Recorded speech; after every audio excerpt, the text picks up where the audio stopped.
Hello everyone, my name is Maharit Valdigiargis and I am based in Italy. I'm a communication project manager with over 10 years of experience in driving communication strategies. In the last few years, I developed an interest on creating more inclusive communication strategy for Western brands and share my professionality with different agencies in Africa. So today I would like to talk about how social media are changing the African narrative. So this presentation, I'm sure it will not be we want to keep this very informative but very fun also. So that's why at the end of this presentation we're gonna share a game. So let's start. For decades, Africa has been associated with negative objectives, right? There's just to mention some: famine, war, not developed population, unsafe place, poverty, death, diseases. I can continue for hours. Traditional media did not help Africa to create a positive narrative around it. Not to mention the famous title of The Economist just 21 years ago, calling Africa the hopeless continent.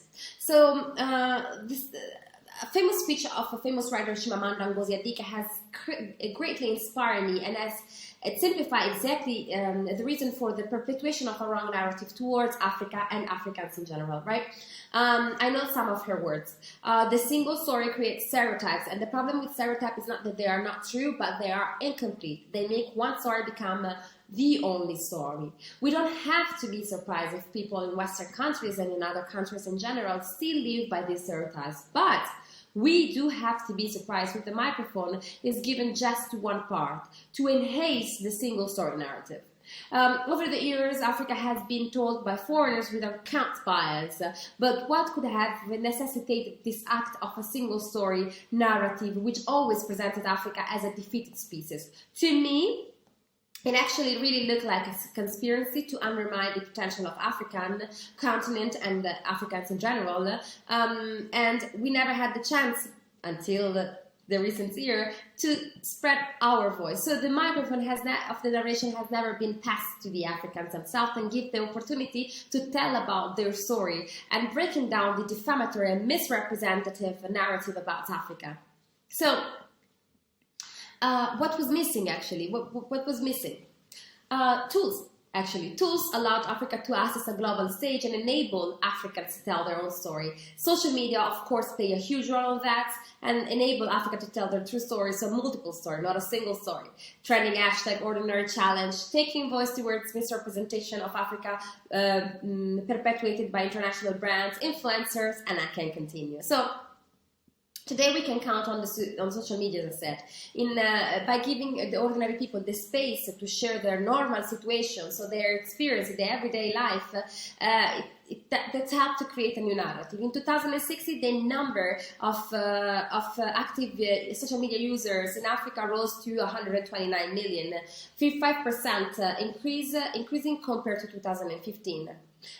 The reason: Africa is a developing continent, Africa is the youngest continent in the world, political activism, fundraising, and so on. So by the end of 2000, the continent had a total population of 4 million internet users, and 17 years later, we have 453 almost users. And social media are increasing massively. Social media represent a powerful platform for creating multiple stories and enable and give the possibility to Africans to tell their own stories, as I said before. So there are a lot of interesting data that I would like to share with you. For example, did you know that Africa has the highest mobile growth? Africa has the highest mobile growth in the world, plus 344%. Africa mobile broadband growth rate from 2050 to 2060 is 58%. Africa population, it's grown 2.5 times faster than the rest of the world, and it's the youngest continent also. Amazing. So, talking about data, I want to give you a small overview about data. So, just want you make researches because it's very important to keep updated. So, Africa total population is 1.32 billion people. Out of this, 81% mobile phone connection. Amazing. sorry, there is my face, but the penetration of the active social media user by January 2020, it's 60%. These are numbers are very interesting, but we need to compare it to see how much is increasing. Amazing. Plus 2.5% total population increasing from one year to another, as I already said, and the mobile phone connection increased 5.6%. So 57 million people use mobile phone connection from one year to the other. So from 2019 to 2020. So the active social media users are plus to 12%. So 23 million more from one year to another. It's amazing. So another interesting thing, our social media use versus total population by region. So that's another important fact. Another important data, we can see better in this one. So the social media growth ranking, we can see how many high relative growth region in Africa there are. There are Chad, Guinea-Bissau, Malawi, Burkina Faso, Burundi. So the social media use is growing a lot in Africa. Our data are almost important, even supported, by the daily time spent using, which we can see there are a lot of African countries. For example, for instance, if we take Nigeria and we compare to Italy, there are 2 hours more of using social media daily. So it's important, right? So the world's most used social platform, I just use this slide because it's almost the same as in Africa, not the number, but the rankings of Facebook, YouTube, Instagram, and I would add in Twitter for Africa. This is very important, knowing which tools that people are using, right? So it's important to analyze deeply the situation. So let's pretend we are talking about a movie, right? We're talking about a movie. So the movie is Africa Rising. So we need to know, what we need to know when you go for a movie, when you just, a new movie comes out, right? What do you want to know? So the cast you want to know, you don't want to know the plot, you want to know the location, you want to have a sneak peek on Instagram, maybe watching the behind the scene, and when it's coming out, right? Action. Let's start. So the cast, our cast of our movie, it's going to be influencers, content creators, photographer, musicians, artists, and last but not least, regular people. So when we talk, so here it's like some influencer that I come across while creating these presentations, amazing people, follow them. So when we talk about influencer, we talk about who? Individuals who has the ability to change perception and lead the behavior of other people throughout the community, and a specific one identity that he has built on social, in the social or digital spaces, right? Another data important data, which is Africa. Africa e-commerce sector has been predicted to grow from 16.5 billion in 2017 up to 75 billion in 2025, which is amazing. So I wanted to have a point of view directly from an influencer and from an African influencer, just to understand better what is going on, right? Because I am the regular people. So I got in touch with this amazing influencer from Mozambique, Yaramel. She's a fashion influencer and digital content creator. The last year began making videos about her city Maputo and has had a great response from the viewers that want to see more videos about Mozambique. So I just asked her, Yaramel, are social media changing the African narrative? What is your point of view? And here is her answer. Hello everyone, I hope you're all doing well and I hope you're enjoying this beautiful event that is African Digital Week. My name is Yaramel. I am a digital content creator from Mozambique, and I wholeheartedly agree that social media is helping to change the African narrative for the better. Thankfully, there are many creators who came before me that have decided to promote Africa from an African perspective in an adventurous, creative, and inclusive way. And the result of that effort is the exposure of an incredibly beautiful side of Africa to people from all over the world. People that couldn't even fathom that there was such beautiful sides of Africa, either because they never searched for it or it was never shown to them through television or other conventional media. As a creator, I am more than happy to be a part of this movement of molding an improved image of Africa and display it to non-Africans. It brings me joy to be a storyteller from Mozambique and arise in certain viewers the desire to visit and explore my country for themselves. Africa is huge, it's beautiful, it's rich, but it's still very much underrepresented. As an African, I often dig for stories about other African countries on social media. I follow my other fellow African creators because I also feel the need to re-educate myself about Africa. The more I educate myself, the more I can share and the more I can contribute to a positive change. Thank you so much, Yaramel, for your amazing contribution, which helped us understanding directly the point of view of an African content creator and influencer. Please follow her. She's amazing. She's creating good content. So back to our movie. So what else we want to know? The plot. So right. The plot. So the plot is basically what we just said. So creating a single story, creating a plurality of story to tell the magnificent, extraordinary difference about the African continent. What else we want to know? So what are the other things? So we want to know where is located, where is the location, right? Where is the location? Location, of course, are social media. The places are social media. As we already said before, social media are playing a huge role and they're actually growing a lot among Africans. 50% of people online in Africa are using, for example, Facebook. The other two main social media, as I said before, are YouTube and Twitter, but I would add even Instagram, which is playing a huge role, especially with influencers. Then what else? When we watch a movie, maybe we're gonna have a sneak peek on behind the scenes on social media. So again, Africans tell their own story. We move from being objective to become subjective of our story, reclaiming our spaces and our history, right? So when this movie gonna start? When? How much is the price of the movie? The movie gonna start now. So it's the time now. We do have a global stage, which are social media. We do know what to tell. We do know how important to tell our story. So the time is now. Talking about all these amazing things, I wanted to give more now. So it's important even to put to understand that, as I said before, the protest side. Now, so how it's the changement of the narrative is helping Africans in general to tell their own story, which could be positive and could be negative in certain ways, but could promote different things, right? So the hashtag revolution. So beginning with the Arab Spring in 2011, young Africa has been using technology to mobilize around issues affecting them. Images of young African protesting, assembled in protests mobilizing around hashtag are now commonplace on Twitter, Facebook, and on other platforms. In most cases, these hashtag campaigns have been run by millennials and Gen Zers. They do not want the world attention, but they do not want the West to come in and solve their problems. Africa is teeming with young people who want revolutionary change in their countries and who see social media as a step towards that change. So I just came across researching, and I wanted to just talk about the three main hashtag campaign protests that really touched me. First of all, there is AndSARS.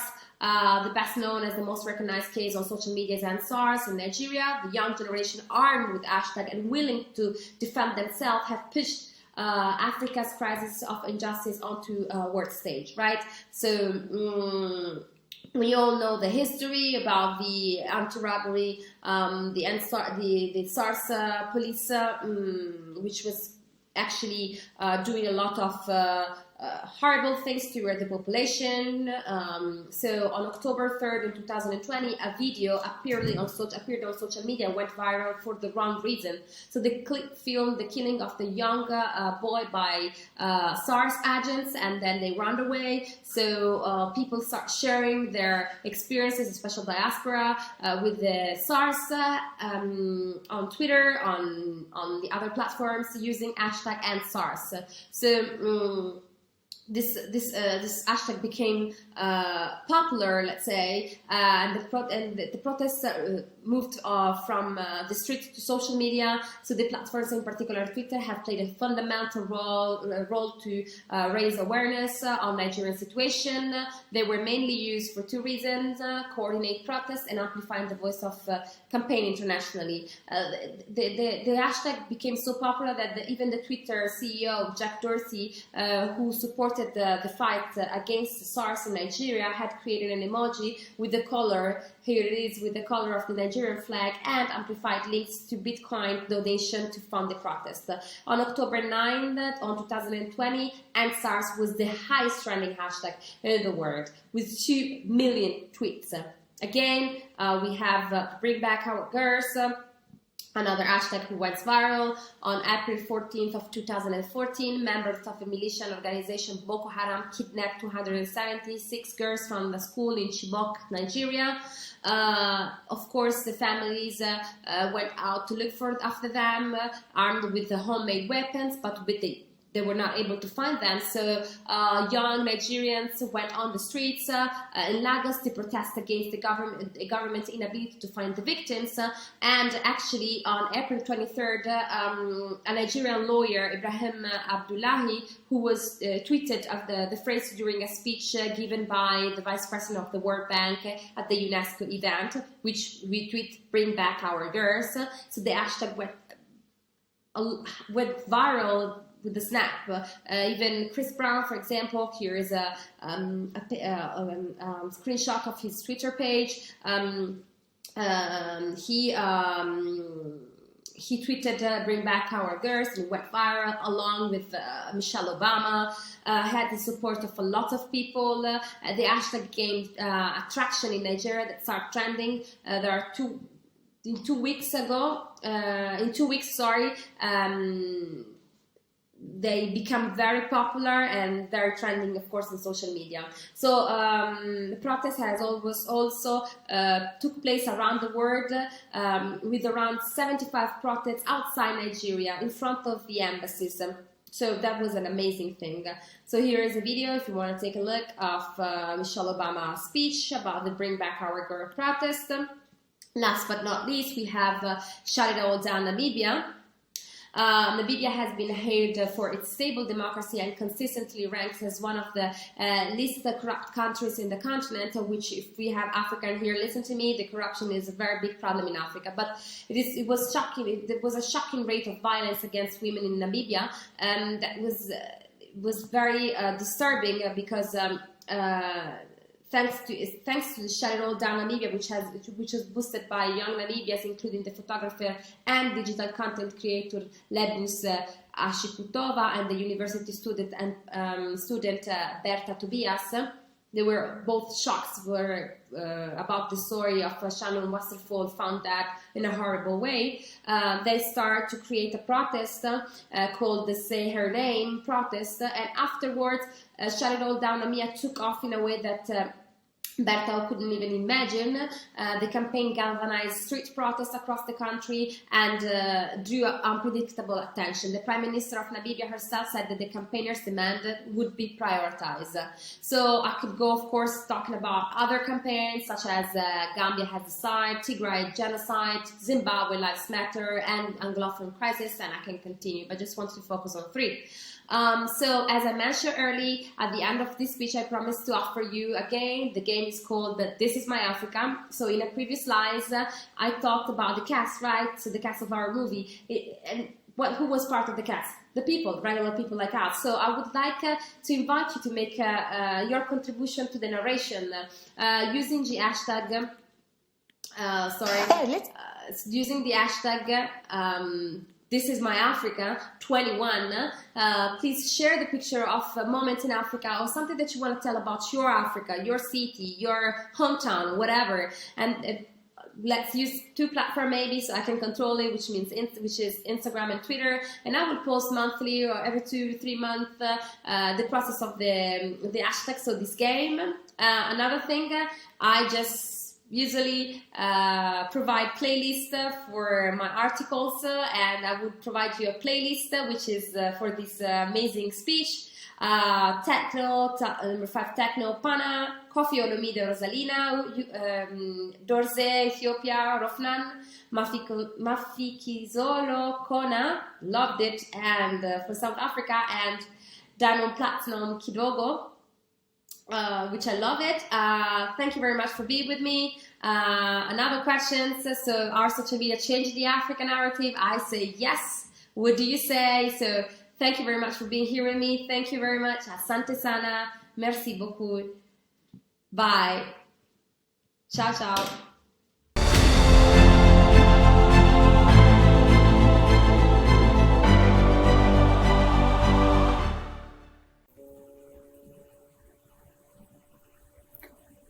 Hello everybody, thanks for joining us here at African Digital Week for this session on how marketers can succeed with video and social media in Africa.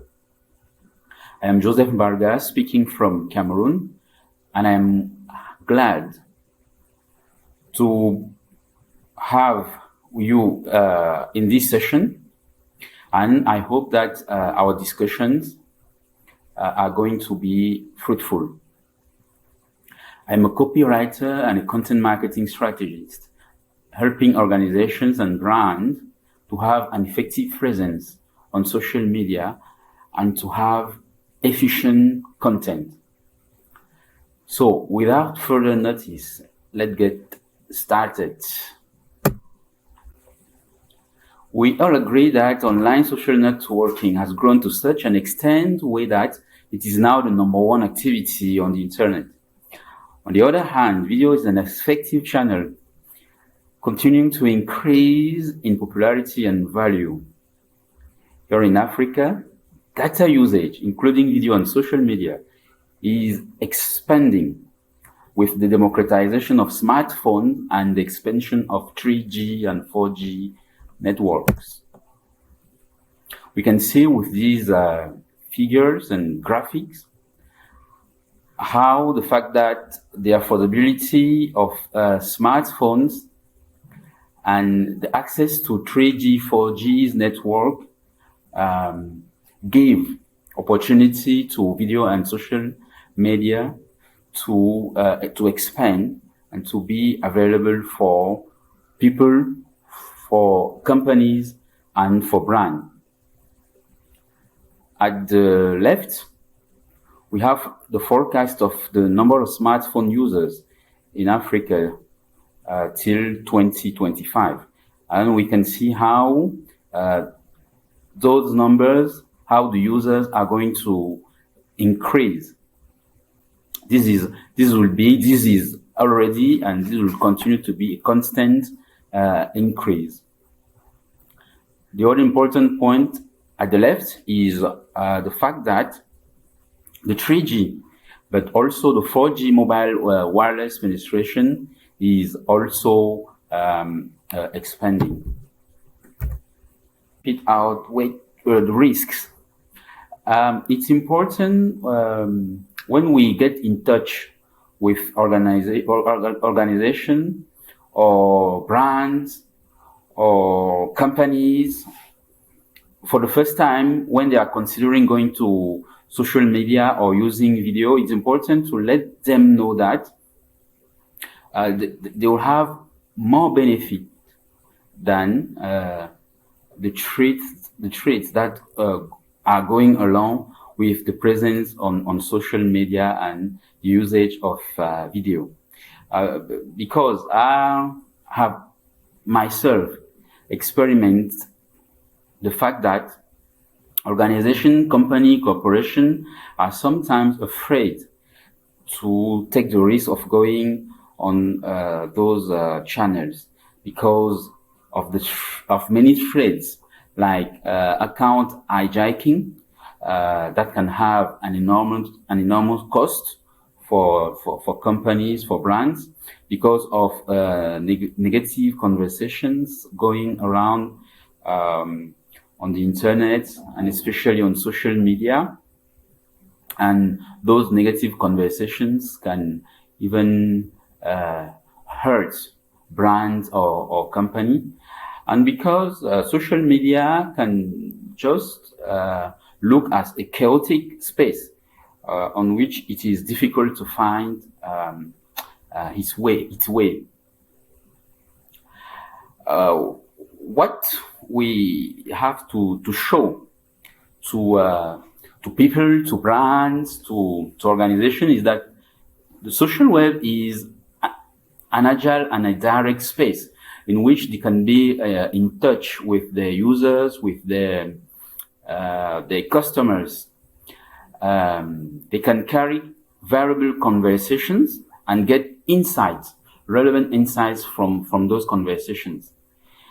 And they just must be aware that business has dramatically changed, and that in this constantly changing world, actors, in our case, companies, brands, must also change, or they could disappear.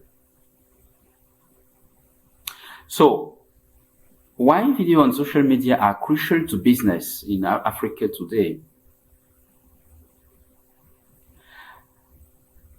There are many points, but the main are that many Africans are now predominantly online with their mobile phone, and they spend their time there, especially on social media with those popular platforms that are Facebook, Twitter, YouTube, and so on.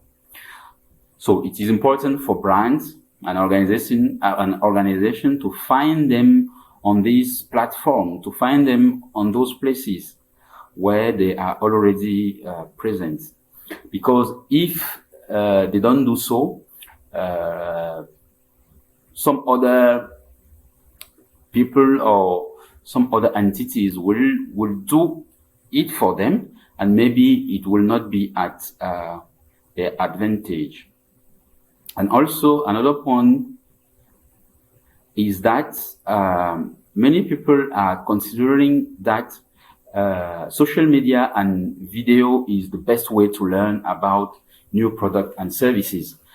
As you can see with the figure on the right of the screen, when asked how people prefer to learn about a new product or service, they say that they prefer short video. Okay, so this is an important point to consider when deciding to take action and to promote companies or product and services in the internet.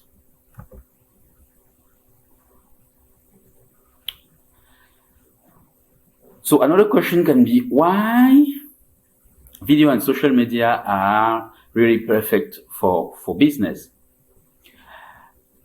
Here I just picked some 3 interesting points that again are relevant for African market.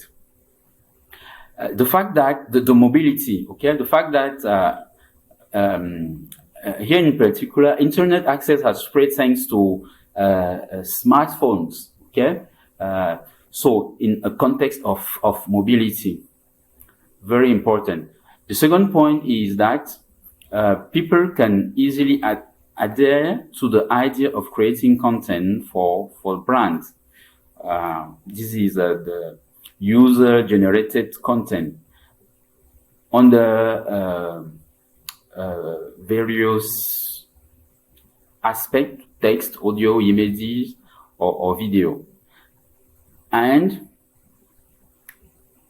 last but not the least, it's quite easy to build some communities around products and services, around companies, around brands, and to keep customers and members of those communities together so that they can interact each other and with brands or companies. Another important point, especially for our markets here is that video and social media are really great opportunities to anchor local narrative for brand. With traditional media, sometimes this point had been difficult because of some misconceptions and some cultural bias of the countries or of the consumer. Video and social media just make it easy to target the exact right audience and to deliver the right message, especially for international brands or companies. Finally, it is easier and even cheaper to access some channels like YouTube or other video and social media platforms than to go on television or to get a space on a newspaper. Now, we can consider that we have two approaches for the uses of video and social media marketing. The first approach for brands or companies is to increase interactions in order to earn more traffic on posts or on content.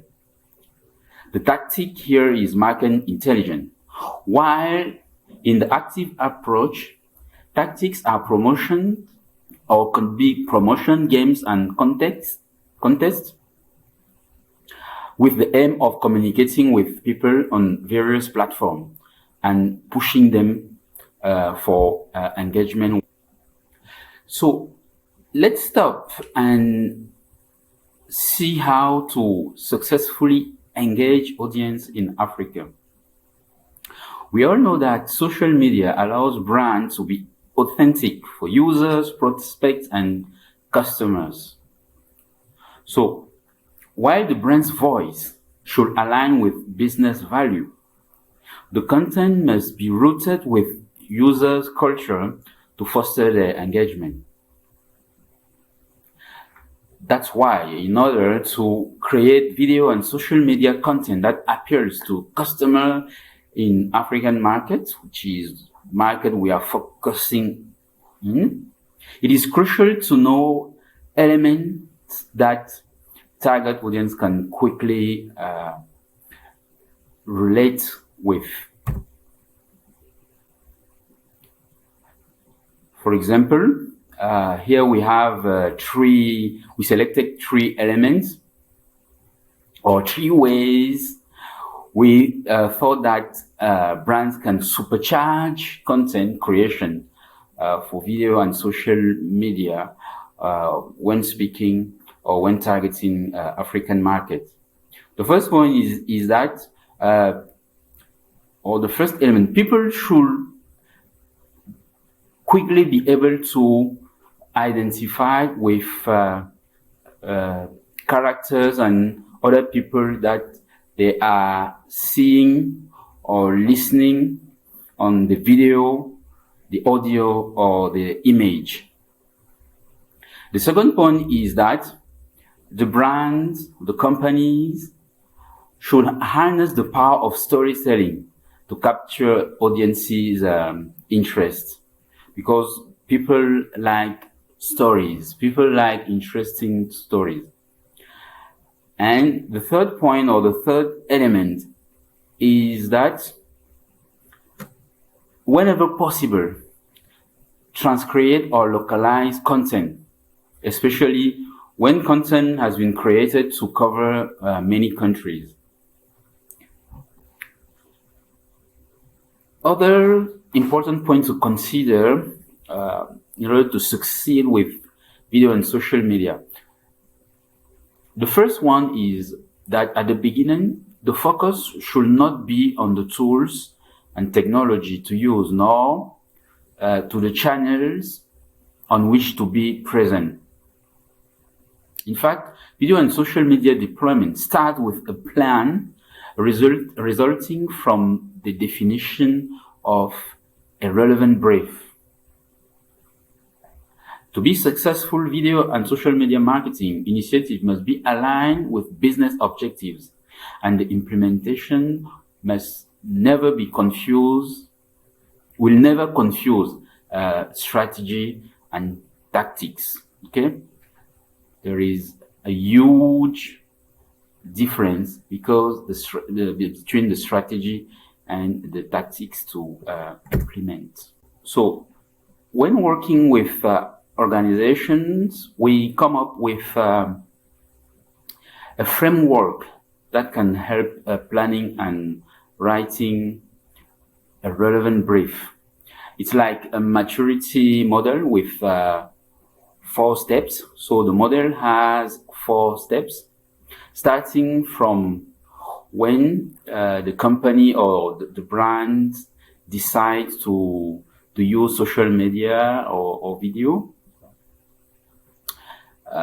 Each step has specific actions and relevant KPIs associated to these steps.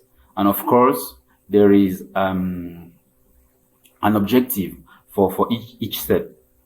So the first step or the first stage is mover, which means in fact that the brand or the company is taking the first move. So first mover, then riser, the third stage is performer, and then the fourth one is master.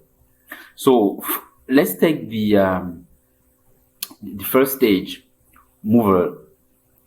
So we have some actions there, which are, for instance, define the editorial line, be sure to integrate social media and video into the global marketing and communication roadmap, and plan and produce branded content. Here we are very focused on brand awareness and product awareness as KPIs, as our main objective is visibility. So for all the 4 stages, all the 4 steps, we are going to focus on some actions. These are not the complete set of actions on our KPIs. And of course, the model, the framework can be adapted to the client or the company or the brand. So after defining those steps, we can easily move to planning. So here we have a plan with relevant activities. So again, we take the steps and the objective, and then we put them on a calendar.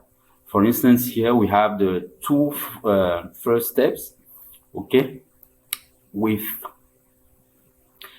a 6-month target to take action on some activities and to look at some KPIs. Okay. For instance, here the first 2 months, the objective is visibility, and we have some activities that are social network choices and configuration, article and social media editorial calendar, frequently asked questions, audit and reports. Okay, and again, this macro roadmap that follows the framework we have talked about can be adapted to the situation that we find when working with the client. So, if you are talking about activities, if you have taken action, we have to think about how to measure the results. And there is a lot of stuff going on, a lot of discussion on the return on investment. But we can focus on 2 main points, especially if we are starting video and social media activities. The first point is that in order to define KPIs, we should look at business objectives. Okay, and the second point is that we can have a basic framework, basic model in which we consider the increase of revenue or the diminishing of cost. So, for instance, for the revenue increase, we look at the number of customers that has increased, the basket size, expansion, the increase of the frequency of purchase, or the building of customer loyalty. For cost diminishing, we can look at the reduction of marketing research cost, the decrease of product development cost, the decrease of technological or marketing cost, or the cut down of the number of calls to the customer service. Okay, so these are just some elements that can be used as an example. Of course, with a practical situation, things are going to be different. But here we have a basic framework that can be useful. There is a basic formula on calculating the return on investment, which is the ROI is equal to gain from investment minus cost of investment over cost of investment. But again, we have to avoid too many KPIs because an approach with plethoric tools is unproductive. We also have to avoid false measure of ROI. For instance, by trying to use the same way some analytics that we found in a platform. Okay, so we just want to use them for other platforms. It's not relevant. And finally, we have to focus only on relevant KPIs. Before the end of our session, I want to highlight some key success factors, in fact, some advices for an efficient video and social media deployment. Points are get and keep the management support, because it is crucial for defining long-term objectives and obtaining the resources that are necessary to carry the mission. The second point is to avoid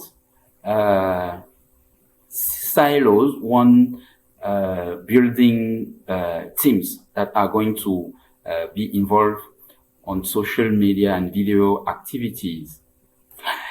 Just because, in fact, the entire company has to be involved and have relevant information anytime.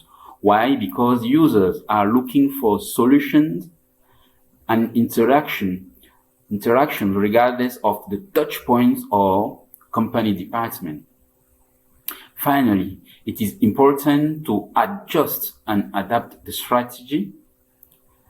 This is done according to development and feedback, and by sharing the successes, the failures also, and the improvements that are the potential improvement. Thank you very much for watching. Thank you for listening for this session. I hope you find it interesting, and I am available for the Q&A session. And I also hope that we are going to have interesting discussions on LinkedIn groups. Thank you very much. Bye-bye.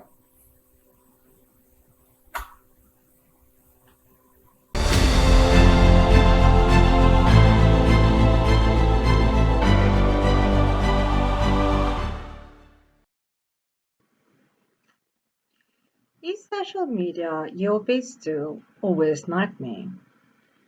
Social media is one of the best places to promote a business, and I'm not here to convince you otherwise.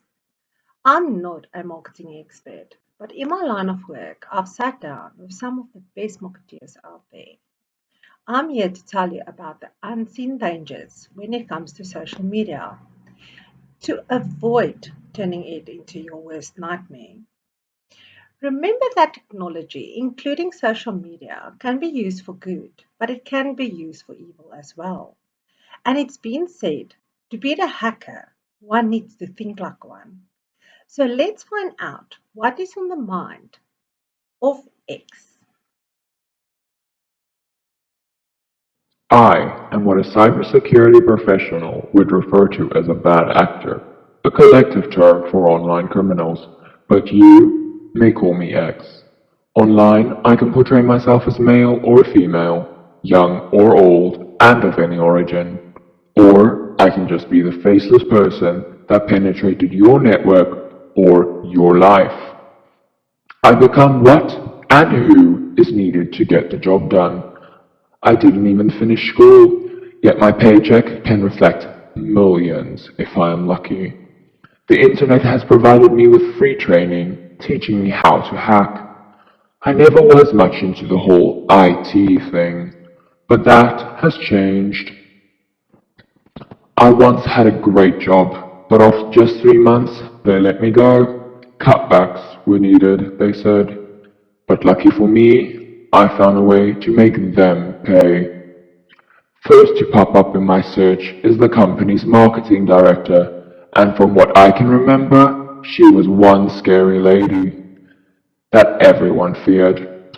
But I can't seem to find what I'm looking for. She has taken online privacy way too seriously. Oh, but look at this. Hello, Mr. Mustard. Same company, same department. Just started working as an intern, scared to death of his new lady monster as he refers to the marketing director. Good to know he works under her, and he is very upset about an order that was delivered late this morning and complained about it on the courier site. Oh, and he is single as well. Loves ladies with long dark hair. I wonder what would work best. Try to romance scam him? Act like the courier company and send a lovely email with a nasty surprise attached? Or impersonate his scary boss with some urgent request? After all, I can portray myself as anyone. Let me look around some more. Oh, wow! And look at this. The same company that needed to cut back is looking for a junior IT desktop support with Windows 8 experience. But Windows 8 is not supported anymore. Now just to find a video to teach me how to use it against them. If I do not get in this way, I will return my focus to you, Mr. Mustard.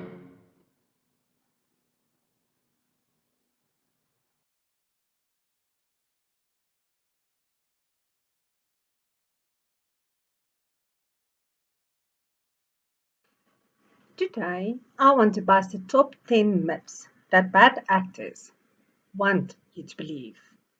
See if you believe one or more of the following. It will never happen to me.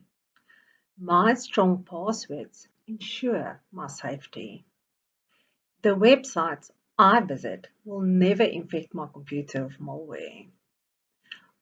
I do not know any hackers, therefore, I'm not a target. My data is not important at all. It does not matter if I get hacked. I use an antivirus and we have a firewall. I don't need anything else. I would know if my computer or phone is infected with malware. Phishing is not dangerous, and I can spot it from a mile away. Problems relating to cybersecurity should be sorted by the IT department. It's not my problem. Cybersecurity threats only come from the outside. Since I've started with a movie intro to get your minds wandering, let me now give you 3 real-life examples that I have encountered. The first example happened to a marketing director. He arrived at work on a Monday morning only to find an email from himself with a picture attached to it. He could not remember sending it himself, so he thought he would check it out. He clicked on the attachment, only to find out too late it was ransomware. The outcome of this was that the company suffered production and financial loss for 2 days. The second example happened to a very close and dear friend of mine, who was the head of marketing. He was in charge of the company's digital profile. Unknowingly, his Facebook account was hacked, and the hacker thought it would be funny to post adult-only content to the business page. The outcome: my friend was blocked from accessing the business page since the post did not align with Facebook standards.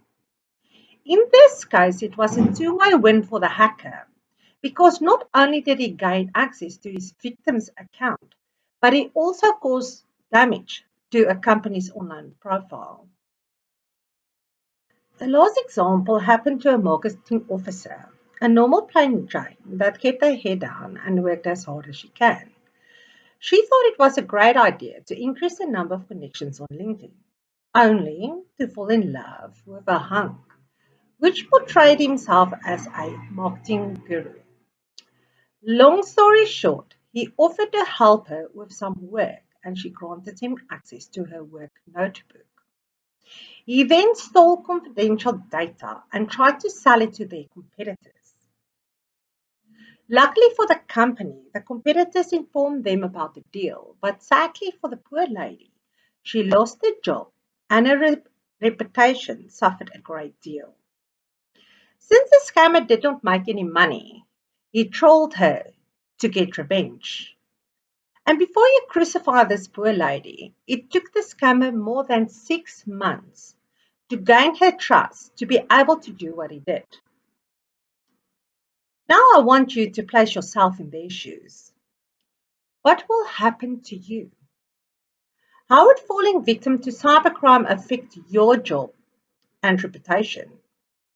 Knowing what to look out for is the first step to avoid falling victim to cybercrime. By taking everything you hear today to heart and applying it to your general online behavior, you will be reducing your odds of falling victim. In most cases, you already know how a hacker thinks and operates because they use the same tactics you do to grow your customer base. One of your tactics will be a spray and attract approach, referring to something in the line of an ad on the radio. It is not a targeted audience, you just put word out there, and usually some leads or sales will generate from it. The same tactic is used by hackers, but it's called a spray and pray attack. One phishing email gets sent to millions of people, and there will always be a handful of people that will fall for it. An example would be a generic email that was sent from Netflix stating there's a problem with your account. Now, if you don't use Netflix, you will most likely just ignore the mail. But if you are a Netflix subscriber, it might cause panic and you will respond to avoid any problems with your Netflix account. Another tactic you use is by selecting a more targeted audience. This is where you would select your preferences before running an ad on Facebook. You would select location, age, gender, whatever is needed. When a hacker has a specific target in mind, it's called a spear phishing attack. An example of this is to troll social media sites to look for users that, let's say, do marketing and who loves to use the Big Blast marketing tool. If it's a subscription tool, they will design an email and send it to you that states that your subscription is about to expire and a link to click to just renew it. Or maybe they have launched a new feature and included a video as an attachment for you to learn more. In both scenarios, the link or the attachment will be your worst enemy. The last tactic you might use is a very specific marketing campaign. You do your research on that one big company or client you would like to attract, and then you design a marketing strategy according to your findings. Now, this usually involves hosting a function that you know it will be hard for them to say no to. And once they are there, you or the sales team will step up and do the pitch. In hackers' terms, that is what we call a whale fishing attack. Since they are going after the big fish, meaning CEOs or senior management, they will put a lot of effort and research into this type of attack to increase their odds for success. None of us, including bad actors, like to work for free. Technology brings information to our fingertips, and the practice of collecting information from publicly available resources is referred to as open source intelligence, which is used by good and bad actors to look for vulnerabilities, exploits, or just to gather information. Just like you would sit for hours doing online research for a potential ad idea or new strategy or looking for new apps or tools to increase your marketing idea outcome, the same way bad actors would use this information found on the internet to plan their attack. But keep in mind that you have your tools to help you get the job done, and we have our tools. And like everything else, these tools can be used by good or bad actors. And to give you an idea, one of the tools we use specialize in uncovering relationship among people, companies, domains, all by using information found on the internet and then plotting it to an easy to read graph or chart. And there's a lot of free tools out there. So after selecting a target, a bad actor would then use the information gathered through open source intelligence to plan their attack method, which is most likely to lead to their desired outcome. To bring it home again, they are very much like you, and the same as a good marketing campaign can lead to millions in sales. A well-designed, sophisticated attack could lead to a company paying millions to a bad actor or losing millions due to a other successful attack time. Listed on this slide are just some of the outcomes a bad actor would want as a result. That is why everyone needs to start paying attention to the data they are providing to bad actors and how these bad actors could use it against them. Before I even begin to talk about how to recognize an attack, let's look at one of our biggest problems, assumption. And like the saying goes, assumption is the mother of all F-ups. Everyone needs to understand that who you see on the computer screen is not necessarily the person behind the screen. There are millions and millions of fake profiles out there. So always think and do research before accepting, even if you think it's someone you know. Even after you are 100% sure it's not a fake profile, always remember that an official account can be hacked as well. Fake profiles and hack accounts also applies to The mail you received from the CEO that asked you to wire some money on their behalf may not be from the real CFO. The mail you just received from LinkedIn to inform you about a new connection request may not be from LinkedIn. The friend request from your high school lover may not be your high school lover. The phone call or email from your bank stating they need your details because they want to stop a fraudulent transaction may not be from your bank. No, you didn't order a parcel, so why is your courier company mailing you? All of these attack methods were designed to make you think it's legitimate and to manipulate you into falling for it. They will also go out of their way to make it sound urgent or will include some type of threat. And that is why I'm going to say it again. Never just assume. Prevention is better than recovery.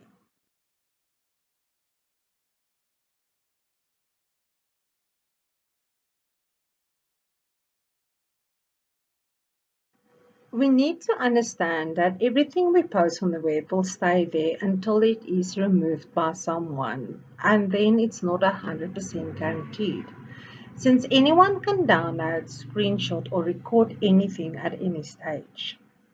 If you do not want something embarrassing to be advertised around the world, do not post it. We all leave traces all over the web, and this is called our digital footprint. Make sure yours is a good one. Since none of us want to be used as an example in the next awareness speech, it is important to practice good cyber hygiene. Here are the best practices when it comes to good cyber hygiene. You need to take control of everything you share about yourself, others, or your company. Stop sharing information that might give a bad actor an idea how to correctly guess or how to reset your passwords. There are a lot of online fun activities where one is asked to share more information about yourself. And no matter how tempting, do not play along. No one needs to know what was the name of your first pet nor your mother's maiden name, since these are the types of questions that can be used to reset a password. Now that you know how your data can be used against you, it is time to look at your privacy settings on social media sites. Remember to keep the software you are using up to date, because once an update or patch is released, it usually means that there was a vulnerability and the update would fix it. So if you do not update it, it can be exploited. Also, once an app or software is no longer supported, stop using it and delete it. Extreme caution should always be applied while surfing the web. A recent Google report stated that phishing websites are up by 133%. These sites were designed for one reason, and that is to get you to fall for them. Next time you are busy with your online research, just keep this in the back of your mind while browsing through unfamiliar sites. Some of these sites will also show up on your newsfeed with a fake headline that once clicked, it will redirect you to a phishing site. If you do come across this, please do not share it. And if you want to know if it's true or not, rather visit a trusted site or source to find out if the story they are trying to sell you is true or not. Well-known sites are also not risk-free. Just a week ago, one of my clients' sites were infected, and when you click the banner, it would redirect you to a Canadian dating site. Well played for that Canadian company. Refrain from using public Wi-Fi. Should you need to use it, then do not process any confidential data or use important applications like online banking or work emails. When it comes to new apps you would like to try out, do not just blindly trust them. Some apps were designed to collect personal information, or the app itself contains some type of malware. Always look at the user reviews and look at the names and type of reviews they left. If they all seem very similar, do not download that app. Also remember to only download from official sites, Play Store or iStore. Think twice when it comes to sharing personal information on public groups or if someone or something is asking for personal information. Always ask yourself, why do they need this information or permissions from me? And too often I see posts about something like weight loss with little or no detail, but they want your email to send you the information, and people would jump at that opportunity to share their email addresses. Please do not share or just give out your email addresses. These posts are usually on a public form and it's very easy to find. What would any awareness speech be without covering the topic of passwords? The problem with passwords are that it's difficult for humans to remember, but it's very easy for a computer to crack it. Therefore, it is very important to always use strong passwords. Will you only use a wire instead of a proper lock for your front door? No. And the same feeling of protection should be applied to access all your online profiles. Strong passwords should be at least 10 characters long, contain upper and lower case letters, numbers, and special characters. That way, it is then difficult for a computer to crack it. Remember to never use personal information in a password, like your child's name and birthday. Do not recycle your password, say Manchester 01 or Manchester 02. Never ever use any of the passwords which can be found on the worst or most common password list. You can find this list just by Googling it. To make passwords easier to remember, use a password manager or passphrase. A passphrase is random words that reminds you of the site you are using, but it's only known to you. Now you string this together with special characters or numbers. Saving your password should be treated the same way as you would your keys. Do you just leave it out for anyone to find, or do you just make copies and just hand them out? No, you always keep your keys safe. The same applies to saving or storing your passwords. Please do not write down your password, and should you need to write it down, then encrypt it. Else keep the written passwords in a very protected place. Refrain from storing passwords in your browser, Google Drive, or similar services, or on your desktop in a file named passwords. If the site you have used in the past suffered a breach, you need to change your password as soon as possible. Therefore, it is also very important to never use the same password for different sites. Because should the one site suffer a breach, then bad actors will try the same login credentials on other sites you are subscribed to. Never enter passwords on devices you do not own, and always remember to log out of these accounts should you need to sign in. If you have apps on your mobile device that does not automatically sign out, then please go ahead and use a password to protect that device. Yes, go ahead, tell your girlfriend, wife, boyfriend, fiance, whatever, that I told you today that it's okay to use a password on any device that you are using, including cell phone, notebooks, or tablets. Do not share your login credentials. It is your account and the responsibility falls on you.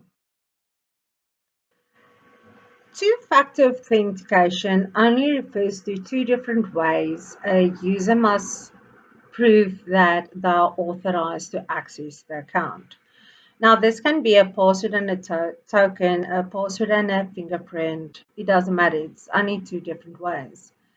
So when it comes to any critical accounts for banking apps or business page on social media, please enable this. You want to make it as hard or as difficult as possible for a bad actor to access your online accounts. And this is the way to do it.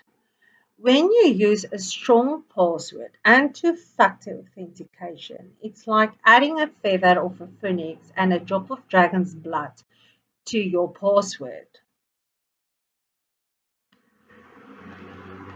Since most successful attacks start with a spear phishing attack, I will just quickly run through tips on how to recognize a spear phishing attack. After all, knowing what to look out for is the first step. If the mail was in your spam or junk email box, that alone should be a warning. But should it be delivered straight to your inbox, you should be asking yourself these questions or be on the lookout for these warning signs. Always start at the top. Look at the sender. If it is it someone you know? Is it the correct spelling of the email address? It could be something very small like an extra letter or a M that is now suddenly a N. At first glance, this might be very easy to miss. Then ask, would this sender normally email you? Even if it's someone you know, is this the preferred way of contacting you? Next are the recipients. Are all of the recipients the right ones that would normally be included in this type of mail? Do you know the other people that was CC'd into the mail? And does the subject or body apply to them? Look for any abnormalities in the recipient list. Next, date and time. Does the time align with the sender's normal working hours or does it seem odd? Yes, people might send you a mail at 2 a.m., but rather check. Attachments. If you didn't expect an attachment, do not open it. Some malicious software can hide in something as simple as a spreadsheet. Next up is the subject line. Does the subject line correspond with the message in the body? Was it a reply or forwarded mail and you have no idea where it originated from? Does it contain spelling errors? Is it marked urgent or threatening in some ways? Both are warning signs. The body, again, look for any spelling mistakes or any abnormality. For instance, if this person used to communicate with you in French, then why all of a sudden is your mail in English? If there is a link and you didn't expect it, you must be very, very careful. Think of the consequences by clicking the link. You can, however, inspect the link by taking a closer look at the link. If you hover your mouse, just hover, do not click it. If you hover your mouse over it, there will be a name displayed. So you need to check whether the name on displayed is the same name as the name in the body of the email. Is it a website you are familiar with, or is the hyperlink a bit too long? Again, look and pay attention to the spelling. As I always say, never click a link. Rather, open your browser, type in my name, and navigate around yourself to find the information. Lastly is the signature. Is it the normal signature that that person uses? Are there any spelling mistakes? Does the name on the signature match the sender? Look at the phone number. Has the phone number changed? Again, prevention is better than recovery. Even if only one thing seems off about the email, do not dial the number that was included in the email and do not respond. Rather, call a number that is known to you or use an email that you've used in the past to get to the correct information needed. Everything I've mentioned in the previous slide should also be applied when you receive a message on social media. I know there's a virus doing its rounds again, and it started in 2011 or 2013, I can't even remember. But it has evolved so much that now it will even include a picture or thumbnail picture of you. And when you click it, it will redirect you to a phishing site. The older version of this virus will include a YouTube thumbnail, but it will always include a link. This link is your worst nightmare. If you do receive something like that, reach out to the sender, ask them if they send it, what is the link for, why it was sent to you, and then only check it out. If they have no idea that they send it to you, then please inform them that they have forwarded you something that is dangerous and they should inform all their connections about it. Just to catch up on tips on how to avoid falling victim, I'm going to mention these tips again and just add some more tips. So never just assume, always investigate. Hover over links, but do not click it. Rather use a browser and navigate yourself to find the information needed than using a link included in a mail. Call the number you know and not the number that was provided in the email. Train your spam filter. Disable automatic picture downloads. Delete junk mails on the spot. Invest in a good antivirus and always keep it up to date. Never respond to any threats, ultimatums, or warnings. If it was sent to you by mail, they can wait 5 minutes longer to give you time to investigate. Think 3 times when it comes to any type of payment or money involved. And never ever use your work email for signing up to any non-work related sites. A work email is meant for work and a personal email is meant for personal mail. As a tip, you can go ahead and create a special email and use that email as a spam box for when you want to sign up to sites you hardly use. And lastly, if it turns out to be a phishing email, report it not only to your IT department, but also to the company to inform them their name was used in a spoof email. Since you are the face behind the marketing of the company, it is important to look at the bigger picture when it comes to a company's online image. This may be the only marketing tip I can give you. Use your employees for maximum effect. Most people love posting to social media, and why not include this in your marketing plan? Companies tend to overlook this amazing opportunity. If you add all your employees together and all their connections, how far could your marketing image reach with minimum effort?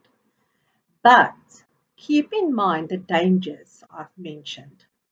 It is a risky move, but with proper cyber awareness training, and policies in place, this could just be very successful. If you do decide to try this route, ensure you can manage the information shared by these people. You do not want this to cause a negative impact and backfire. Maya also suggests to make social listening part of your weekly or daily routine. This is where you do a quick search for a post about your company. Bad actors love to spread fake news. And the sooner you can find the post, the sooner someone can respond to it and try and minimize the damages. If your company already has a person assigned to do social listening, hook up with them and turn their findings into an opportunity to portray the good side of your company. At the end of the day, you want social media to benefit you. It must be your best tool and not worst nightmare. And you can achieve this by understanding the dangers that comes with it. You need to realize that everyone is connected and there may be a bad actor or a hacked account in between your connections. You may not be the primary target, but they can work through you. Always take responsibility for what you are sharing on your profiles, public forums, or groups. Please try and avoid engaging in online fighting and realize there's a difference between being a cyberbully and having freedom of speech. Always practice good cyber hygiene when it comes to any online activity, since cybercrime can cause big problems for you. Do not end up like any of the examples from the beginning. Time won't allow me to buzz all 10 myths out there, but here are the 10 truths. Yes, it can happen to you, to me, to anyone from anywhere in the world. And yes, it can happen more than once. Using two-factor authentication is better than just using a strong password. Most hackers will admit that two-factor authentication is one of the biggest obstacles to overcome. However, it can be done.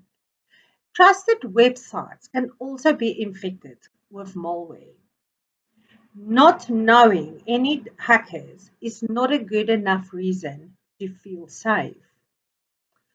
All personal data is important because it can be used against you. Technology is awesome, but the human factor plays a big role in any security landscape. Whether it's a misconfiguration, late patching, or an employee clicking on a phishing email. But most security professionals will agree with me when I say human factor is the biggest problem we deal with on a daily basis. And since you're the guys that do not set up the firewalls or anything like that, your biggest task will be to never just assume. Malware can go undetected for years, and some malware can even disable your antivirus to prevent deletion or detection. Phishing attacks have become more sophisticated and it is more difficult to spot. Cybersecurity is everybody's responsibility, and cybersecurity threats can come from the inside or outside.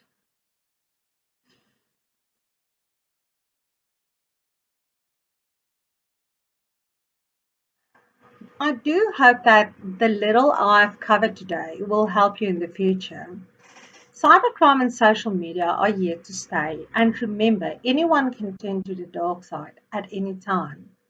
I will be available in the LinkedIn group created for this conference to answer any questions. I thank you for your time and enjoy the rest of the conference.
Hello everyone, I'm Mahmoud Saeed, and I'm here to talk with you about the brand life cycle. I like this name. Actually, brand has to be something alive, something natural, like anything in nature has a life cycle. And how to sustain this life cycle and keep it always on and alive. That's what we're gonna do during this session. I've been 2 decades working with brands, new businesses, and existing strong corporate brands. And through this journey across the two kinds of brands, I've learned a lot of things. I'm going to share it with you today. We will start with the introduction. Our session has three major phases. The first the first phase has two sections. The second phase has seven. The last phase has two. But actually, the core the core of this session in the second phase. So we're gonna give it longer time. Today's world is saturated with brands. Look around you. Look at the screen you're watching me through. Look at your mobile, your laptop. A lot of brands around us. We're saturated with brands. In the USA, the average advertising messages to the average American from 4,000 to 10,000. A lot of messages. This is the brand messages to the customers, to the target customers, to the audience. And when you look at this and you look at these big brands and you think about your brand, if you're starting your own startup, or if your brand, if you're working in a company and you want this brand to be like this brand you're using, well, look at this. What do you feel when you use the brands you like? They give you confidence. They're helping you to achieve things. This is exactly the same way you need to communicate with your audience. This is the same way you need to give your audience. You're going to make your brand giving them the same sense. But how this can be done? It seems really hard. Yeah, but it's not impossible. It is indeed hard, but it's not impossible at all. Let's start with the basics, with the roots. Philip Kotler defined marketing as creating a value for the customer in order to capture value in return. Well, that means that you need to create value for the customer. What this value can be. In every industry, there is a standard. There are services, there are products, and those products, they give user experiences to the audiences and the customers. Some user experiences makes the customer enjoying using the product or the service. Some other not. And this is what makes a big brand and small brand, or let's say struggling brand. We don't want to go to the extreme and say small or failure, but it is struggling brands. And we're going to learn in this session how to get your brand out of the struggling area to the prosperous area. Well, let's talk about branding, common ideas about branding. In fact, the very basic idea of branding is the nation branding. As you see, this map of the world has a lot of brands. Every tribe, every community trying to find his own identity in clothing, in language, in arts, in music. They are all the brand of this nation. So brand is not just a logo. Yeah, indeed, it's not just visuals. It's not just how you look. It's not how you say it. It's the whole culture around your brand. And if we look into the history of branding, you will find that it's all about culture. It started with Egypt, like recorded some animals, stamps on the animals, some marks or stamps, logos on the animals to prevent the thieves taking those animals and claim that they are them. Well, so after that, the next record was in the USA when they start using the marks or the logos on the kettles for the same purposes, to identify the stock of every company, of group, of community from the another. Well, in the model branding, in the model branding model, let's get some inspiration from Jeff Bezos, who identified brand for a company is like reputation for a person. Indeed, yes, it is. Actually, brand is something alive. It's some kind of a friend. Or you can make it a friend. This is what we're gonna go through in the next slides, in the next stages of this session. You earn a reputation by trying to do hard things well. Yes, exactly. The people will never love your brand until you do something big for them.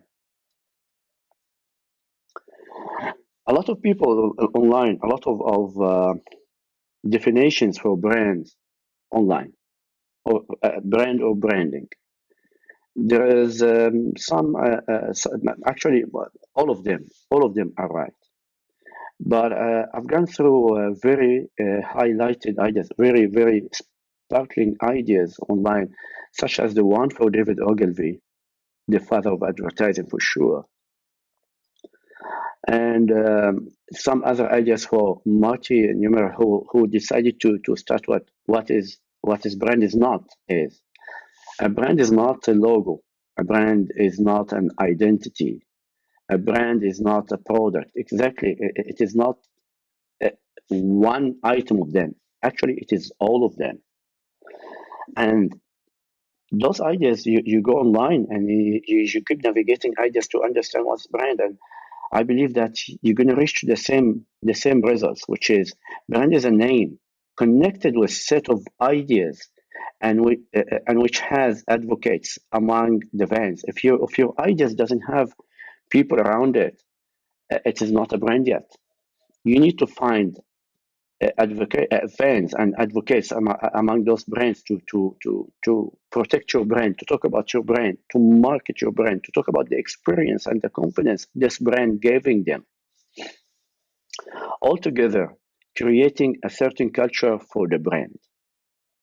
It's like the Mac users, the Mac as a brand, and the Mac users. They are a community. They believe that Mac helping them to do what they do, and they believe that they are more achievable than others.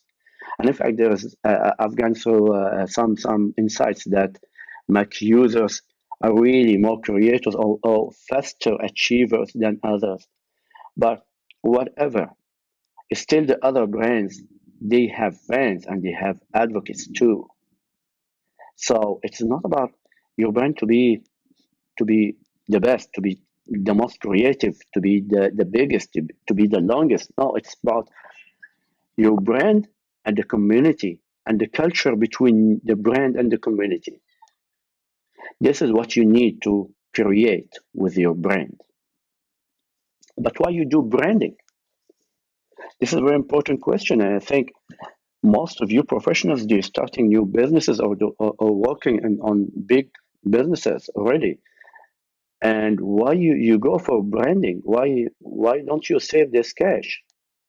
Because actually branding is the thing gonna make you stand out among the 10,000 or 4,000 or the amount of messaging brands. Like we know that in the big urban cities there is a lot of branded messages than the other cities, but overall you are surrounded with branding messages. Even if you scroll your phone, you're gonna scroll a lot of brands. So you're gonna go for branding to stand out. to create more community, like to gather more people around your brand. When you gather more people for your brand, that definitely means more sales for product or services. It means more prosperity for your brand, and maybe it can be the trend of the world one day. Why not? You have to think big, and you have to keep on mind always that your brand may go viral. And this is the reason you need to plant your brand well.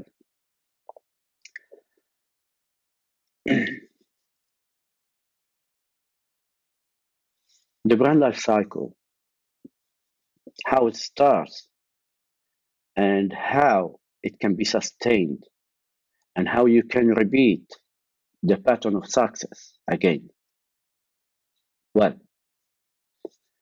like everything, the start is the hardest part. And the start in the brand life cycle is to think about your brand. Don't think about all the brands. Think only about your brand. How is it? Think about it like a human being, like something existing. How do you want it to be looks like?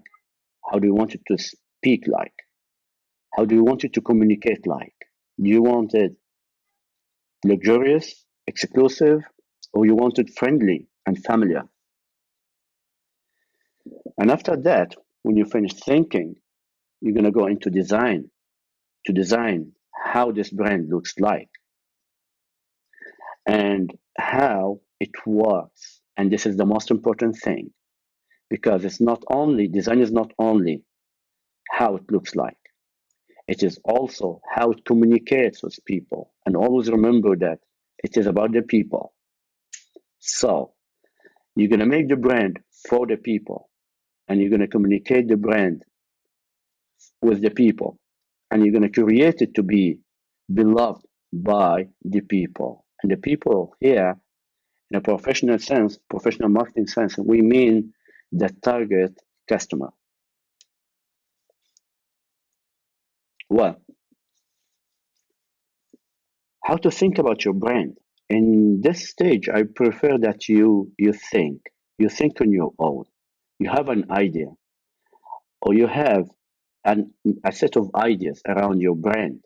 You want the brand to communicate with your people, and focus on this factor. How do you want your brand, or how do you want the people to see your brand? It is actually the way your brand gonna communicate with your people. Focus on the perception of the people always. Think about how the people thinks about your brand. Every idea gonna draw or gonna define a part of your brand. Well, sometimes thinking takes long time. It doesn't matter. Don't think about your brand when you are stressed by other ideas. You need to think about it when you are not stressed by time. We're gonna mind the time later, but at this stage, you need to find the why of your brand, because this why gonna be the main factor. The people gonna love your brand and use it, and this is what we're gonna learn from Simon Sinek theory of start with why, and actually it works. So you're gonna research and keep thinking. The research here, it means that you're gonna navigate. You're gonna Google everything. You're gonna Google the name you think for your brand. Google every idea in your mind. You're gonna find people had done it in some other area. It doesn't matter. Don't get frustrated. Don't end the idea. Start to refine the idea more and more. Refine the brand more and more to be more easy for the people. And this is what we're gonna learn later, that this is the market disruption, when you give the people better user experience, better brand. So you're gonna keep thinking and researching about your brand and the ideas of your brand, the naming and the looks and the colors and everything, you're going to question everything in this stage, because after that you don't have the luxury to research much more. You have to fulfill some tasks on a certain time. So you're going to research and keep thinking until you believe in your brand. When you believe this idea, be sure that other people are going to believe it. You're going to find your brand going to find its customers, its fans, its advocates. Start with why. Simon Sinek, actually, thank you. He gave us a very interesting theory here. The theory in brief that the people, they don't buy what you do, they buy why you do it.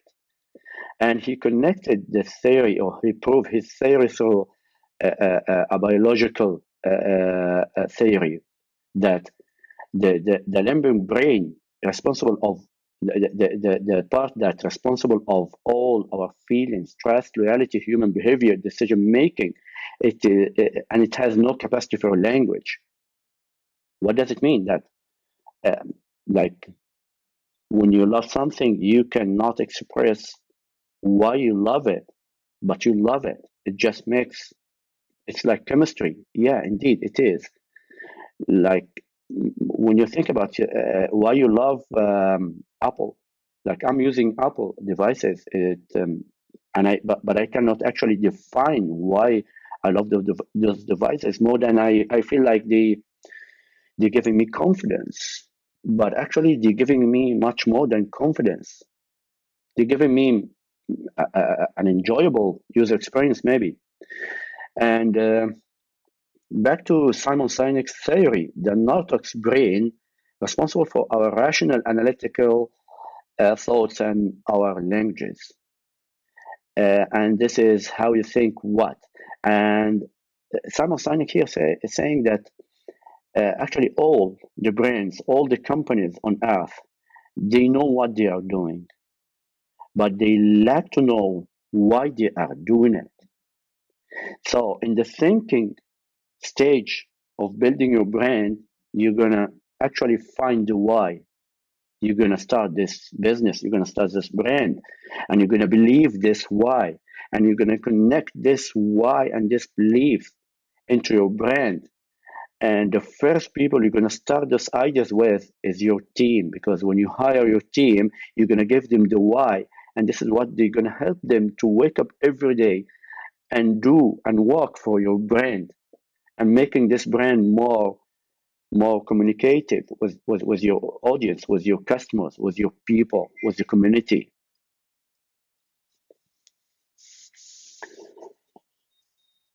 In the thinking phase, in the thinking stage, I'd like to make sure that you start measuring everything. Measure the time you're thinking, measure the time you're researching, put questions on the papers and go online, try to find answers, and measure the time.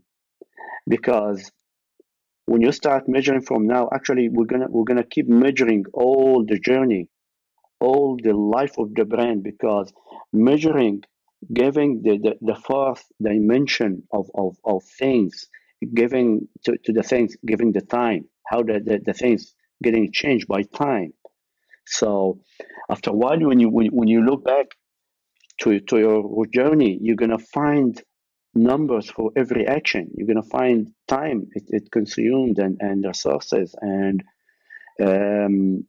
outcome and ROI. So make sure you measure the ROI of every action from the thinking stage, and run a regularly analytical system for every department performance.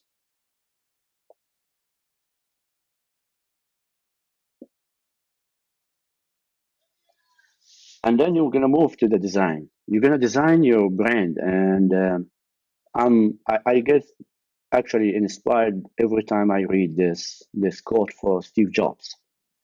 Design is not just what it looks like and feels like. Design is how it works. And this is the brand Steve Jobs started. When you apply this quote on Apple devices, you're gonna find that this is something that Steve believed in, and he dedicated a big part of his life for. When you start designing your brand, don't focus on the visuals only. It is not, as we agreed before, that it is not how it looks only. It is how the people see it. It is how the people receive it. Focus on the customer's perception for everything, for every color. And at this stage, you need to learn a little bit, and I'm sharing some links here that they're going to give you the right culture for this stage, that the psychology of brand colors. And I even shared a link for some kind of online application have been done by the I think Shutterstock. They're sharing a very interesting application. It's going to help you to choose the right color for your brand. And also remember that it is not enough to make everything by yourself, or to make it through investigation or researching. You need a professional. You need a professional. You need a consultant with you, and you need a professional advice, or at least opinion. And it's better if you can afford it, hire professionals to do the things for you. But just get the knowledge. Get the knowledge to communicate the beliefs you have for your brand, or the ideas with the consultant, to know how to make a brief for the professional to form your brand the way you see it, the way you plan it. Now you're going to create. Now you're going to create your brand. You're going to create this fellow. Think about it like it is a human. It is a live human. How he speaks, how he wears, how he talks, how he does things, because this is the way the people are going to receive it. And through your journey of branding, you're communicating with people. A lot of people, some of them they're gonna like your brand, some of them they will not like your brand.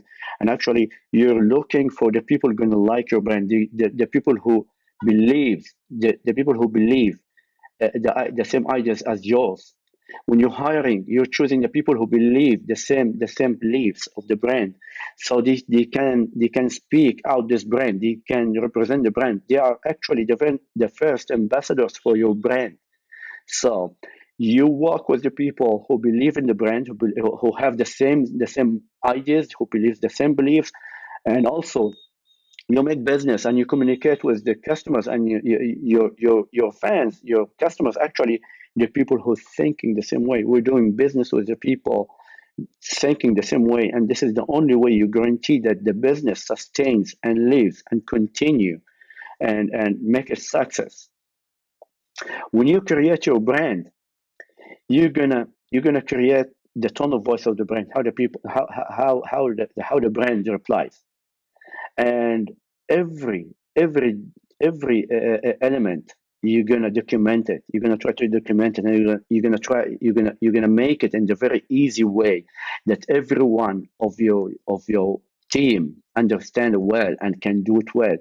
And this is the way everyone in your customers, in your audience, in the community gonna understand it, because as easy as they get it, your team, as easy as they're gonna deliver it to the people, and as easy also as the people gonna perceive it. You're gonna start to design some documents, marketing collaterals, and you're gonna connect all that documents to the ideas of the brand. For example, if your brand decides to be humble, so you're gonna use a less bold colors. If your brand decided to be humble, you're gonna tell your customer service to communicate with the people with a very humble way, to be friendly, to be talkative, to be helpful, to be informative, to approach the people. Don't wait the people to approach them. This is a little bit, a lot different than the other brands that choose to be exclusive. Mostly it is the luxurious brands. Excuse me, I've got a cold. Anyway, communicate. Now you build the muscles. You created the muscles for your brand. You created a lot of documents, videos, media. You made your A/B testing. You made your surveys. You know the at least the average expectations for the when you're approaching the bigger market. You know that what you have is pretty good to target this market and to capture the market adoption. And here about the market adoption, we're going to talk a lot. We're going to talk about the diffusion of innovation curve. This curve was created by Everett Roger, and I'm here in this session. I'm using the explanation of Peter Fisk. And in this curve, as you see, this is the way the community gonna adopt your brand. You're gonna accept it. You're gonna take it. And it always starts with the very little people, the innovators, 2.5%. So I assume in the earlier previous stages, you get to know your market, you get to know the capacity of your market, and you get to know your target market. But actually here in this curve, it's gonna help you to define which kind of people you want to acquire for your brand. The first 2.5 people, the innovators. The second segment is 13.5, the early adopters. And they are the people who looks at the creative people, or they see a very little people using this technique, and they are curious to know. They are social leaders, personal, emotional, sex and age, influential. They can influence people. So they striving for the new technologies. So when they see these technologies, they are bold enough to try it, and they going to try it. And when you acquire this segment, actually it makes your brand adoption much easier, because the next segment, it comes easier than the first two segments. I believe always that the start is the hardest part. So the start here is the 2.5. If you get those people, the risk takers and the GX, to adopt your brand, you move to the next segment with 13.5. And this is very hard. This segment, the 13.5, it takes time. It takes long time. You're gonna feel it, and you're gonna struggle through this time a lot. But after that, the struggling is not as big as this segment. Like in the 34 early majority, the social, the early majority, the mainstreams, the cautions, the rational, and they act together. They like to make groups. They like to be proud of the groups of them who using certain products or certain services, and they protect their brands. And actually, when you acquire this segment, just figure out that you have 50% of the market, and mostly you are on top of your market. After that, there is the late majority, and the people, very traditional people. They are very oriented around the price and the effectiveness of the price, cheap things, and they are follow the early majority. Like they see what's the early majority doing. It's maybe one of their community, maybe the bigger brother, the creative brother or friend, the discovery one, and they follow these people. They follow these people, and they're using it. And they are, yeah. If you acquire this segment, actually, like, you don't need to. You are already a brand right now. Like, since you get the 50% of the market, it's pretty good. Big brands, they cannot make it. Well, and you need to know at this stage your target is the 16%. Once you acquire the first 16%, as I told you, it's really much easier to acquire the 34 after that. And once you acquire the 16%, your brand is really respected enough for the creative people and for the leaders. And this is a good fame for your brand to spread more. It's ready to go global if you are running your brand locally. Sustain and gain. Well, if you go through the previous stages, your brand now is ready to sustain or to create and acquire, embrace new segments. And this will never happen until you sustain all your actions, or at most of your actions. And sustaining here, it doesn't mean like you're doing your daily routine and you never change it. It's just the brand has to maintain a certain time to communicate with the people, and your customers, they get this time. It's like a program, it's a daily program or daily communication. And if you get late, if you don't communicate with your audience by the time, the audience feels like something is wrong, something wrong is going on. It's gonna make them a little bit less trusting your brand. Here, you with your team. Also, on the other hand, with your team, you're trying to make them doing it better and better. And if you do something every day, and every day you try to develop it, like, and development is has two factors: the time versus quality. Like, if it takes a short time, the quality going to be less than the other action with longer time.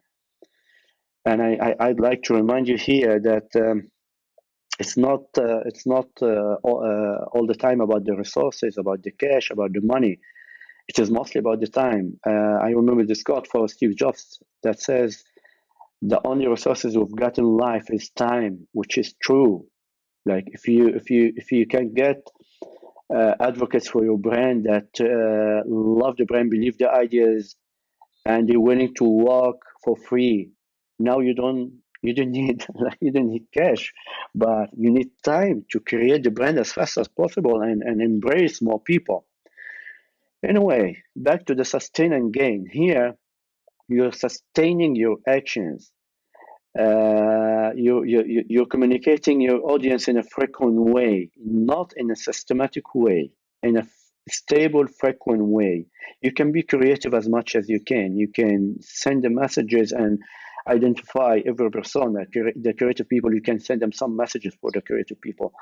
You can send some other messages for the hard workers and the people who like to do a lot. And you're gonna notice after a while that your brand on every channel, let's say on the phone, like the calls are getting more and more every week. As long as you're communicating with the people, involving them by call to actions, or involving them by questions on the social media, you will notice that your brand is acquiring a certain amount of people, even if you don't post, if you don't communicate. Your brand is now on a sustainable growth. But this sustainable growth will not be fixed. It's gonna be increased. It's gonna be more and more, as long as you keep your frequent messages. Your frequent, it's like irrigation. So you keep frequent, you irrigate your plant frequently, and it grows frequently too. You're trying to make your success stable, and you add more. You cannot add more unless you fix what you have already on your plate. So you can add more and more and more. And this is what we mean by sustain and gain. Gain more for your brand. And here is 4 principles for your sustainable, to make your brand a sustainable brand. And I believe I made this handout pretty explained. So when you read it, you get the ideas. And I'm sharing with you the on-ground techniques and the strategies with your team and with the community to communicate those ideas on those papers with your community and make the most of your brand. So the sustainability and longevity of the brand, the sustainability here requires you to maintain a competitive advantage. For those who doesn't get the advanced or feels like it is a big was competitive advantage, actually every database on every website is a competitive advantage. It is unmatched database with any other brand. So you always work on, if you have your project as a website, you always work on your database, you refine it and you keep developing, and by the time you're going to add more functions and more functions, more filters and more filters, until you have an AI module, artificial intelligence module. For example, if your brand is a product, you may go for the best quality, for the best packing, you may go for the best distribution. You have to find your competitive advantage that it is unique for your brand. And this is part of any sustainable brand. And it is defined the competitive differentiation, because this is a strength you add to your brand. This competitive advantage is going to be your point of differentiation. And this is how you get ahead on your competitors. Brand consistency. The consistency is very important. Like the community actually needs to listen to words and to see, and to see your actions. And those words and actions, they have to be consistent. Like, make sure that you say what you do. And remember that brand is all about promising. You need to promise the people, and you need to meet those promises. From this experience, and this is what we call experience, from this experience between the community and the brand, the community gets its trust and making the word of mouth about your brand.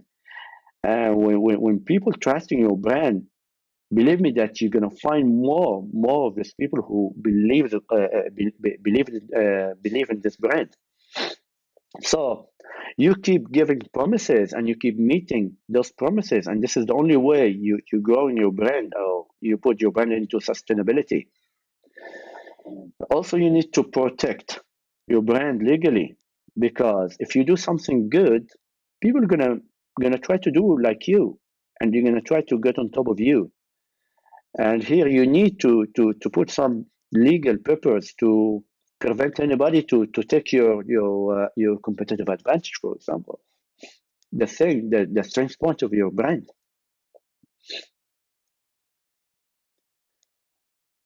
Well, let's get some inspiration from Elon Musk.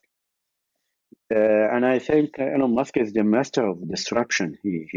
He made a lot of disruptive actions, and he made actually disruptive companies and ideas.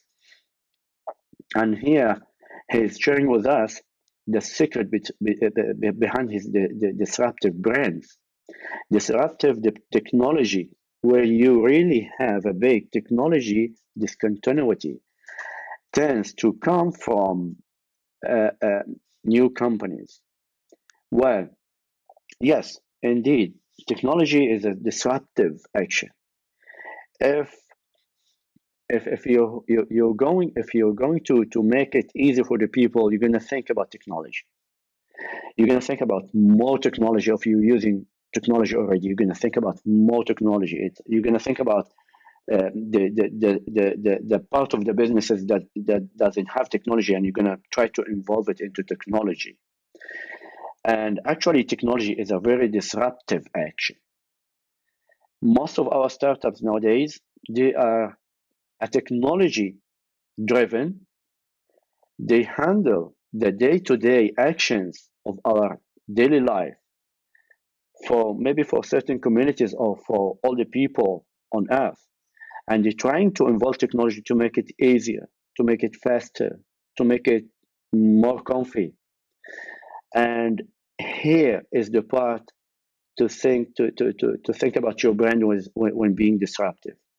But the disrupt stage here doesn't mean only to the market. It means to yourself. It means actually to everything. And it doesn't mean that you risk everything. No. You need to think about what to disrupt and what not to disrupt. What is sustainable, and it doesn't mean disruption now.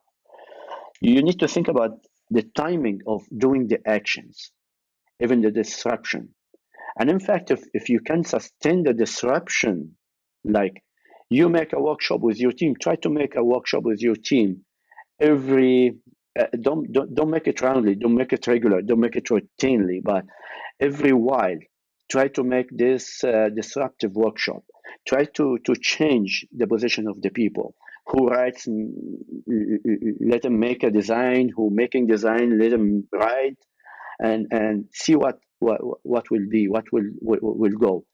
Actually, you're going to get a lot of ideas. It's one of the very good practices for the companies to make this disruption workshops, and also to plant in the minds of your team that we're not here to live for routine.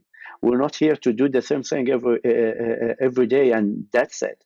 We're here to find the best for people, and the purpose here is to find more the ideas, more creative ideas that disrupt the market and the community, and to make the people love it more, and to gain more popularity and more fans, more believers for your ideas, for your brand. Another 4 principles for disruptive innovation. This is a very important topic. If you Google it, actually, if you search for it, you're going to find a lot of topics. And I gather for you here, I believe, the most concentrated ideas about the disruptive innovation. Target a need that can be met more effectively. That's what we were talking about, that there is a part of the business. If your business going through a pipeline, sure, there's a part that you and your competitors struggling the most with it. Try to make it faster. Try to disrupt the time of doing things and the quality of it. Actually, if the same quality you can do it in a shorter time, this is very, very a great achievement. Identify your disruptive strengths. Yes. This is very important to understand that you don't disrupt everything, and you don't disrupt certain things. Actually, when you disrupt, just know that you may fail and you may get it. If you get it, it's gonna be great success. But if you fail and a competitor comes after you to do it, it's gonna be an epic fail. This is like putting your brand in a direct comparison with the competitor, and the competitor wins. So sometimes you need to identify what you are ahead of your market in, and you go through it because you know that nobody in the market is going to try this way. So you go through it and disrupt it. Try to make it more, because when you fail to do it, you have the time to do it again and to get your success. And this is the way the brand gets ahead of the competitors. The competitors always they look for the people who can do it, who does new things. Disruption here is to encourage you to doing new things. And think about when you think about the disruption, I don't want you to misunderstand it. Think about traveling. When you travel, you meet new people. You see new things. You embrace new culture, and you get new ideas. It is like a disruption for your life, for your ideas, for your mind. And here you're taking your community into a journey. What if we do it this way? Let your strategy emerge yes, the disruptive innovation also rests on what has been described as emergent strategy. Yes, sometimes when you immerse your strategy into your action more, and you disrupt your day by day steps, and you combine some strategies together to do it in one action, some segments in your pipeline, you get more, and then step back in order to grow. Less is more. Less is more. Sometimes you need to disrupt yourself by talking less. Send fewer messages, but make it more concentrated. Make the silence before the storm. Meanwhile, you're working with the storm. You're building the muscles for the next big thing.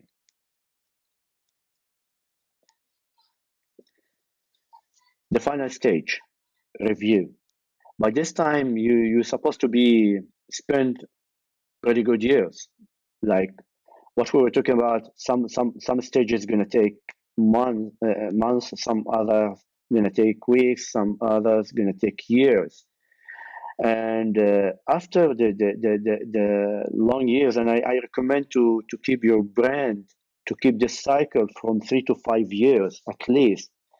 If your brand is new, if your brand is running, sometimes, not sometimes, actually, the big corporates, they suffering a lot with rebranding than the other brands, because they have a lot of burden, they have a lot of costs, they have hundreds or thousands of points of sales. You're going to change the signage systems, the colors, the collaterals, the uniform. So rebranding for them is like a really big thing. Most of the big brands, they go for rebranding every 10 years, as I monitored in the last 50 years. On the other hand, in lately, most of the new brands and the new millennium, 20 years ago, the digital brands, they like they're much easier than the Coca-Cola or Pepsi or Vodafone to do branding, or to do rebranding, actually. It is easier for the online or technology brands to rebrand, but still, when you get your customer to like something, rebranding here is like a disruptive. It is the big disruptive action. So you need to sustain your brand for a while, because sustainability, this is the big part. If it takes its time, the right time, it's gonna get you from the 13, from the first segment 16% in the diffusion of innovation curve to the 34. And sometimes rebranding is really a bad idea at the time, because your brand now on a stable ramp up. Don't disrupt it. Keep it growing, keeping acquiring the people, and keep thinking about those people. It is very disruptive to make your people, like your current customers, happy, more happy. This is the most disruptive action you may take. At the stage of review, you finish the marathon. So you're going to sit back and look at the road, the whole journey. You're going to measure everything. You're going to look at what you measure through this journey. You're going to look at all the numbers, and you're going to think, is it the right time to rebrand or no? If not, give it more sustainability. Give it more time to get more sustainable. This is the right decision. If it is yes, and also measure with your community if they are ready for this change, if they are thinking, if your community, your customer think about your brand bigger than your brand is in any aspect or sense, you need to rebrand to meet the perception of your customers. And now the life cycle gonna repeat itself. You're gonna restart thinking. You're gonna rethink about your brand again. after all the numbers you have from the review stage. You're going to think about your brand again. Will you go to rebrand? Will this wheel send you more benefits, or you keep sustaining more and more? And you're going to start the life cycle again. Thank you for listening to me today. I hope you got to learn something. And I was very happy with sharing with you those ideas. Actually, I've been learning with you in this session, and I hope that the maximum success and prosperity for your brand. Here's all the references. Please don't hesitate to visit any of those websites. They're gonna really give you a lot of culture, and they're gonna guide you through your branding process, or your rebranding process, or making your new business. They're gonna make you really a guru in branding.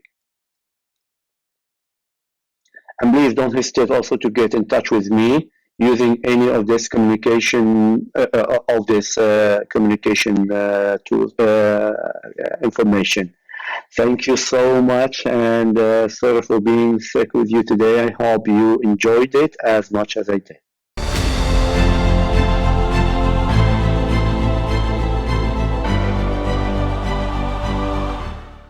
Do you know that 70% to 80% of startups fail within the first 5 years? Do you know that one major reason is lack of marketing, effective marketing strategies? So what's the fuss about marketing, and why is it so important that it can help scale up a business or bring down a business?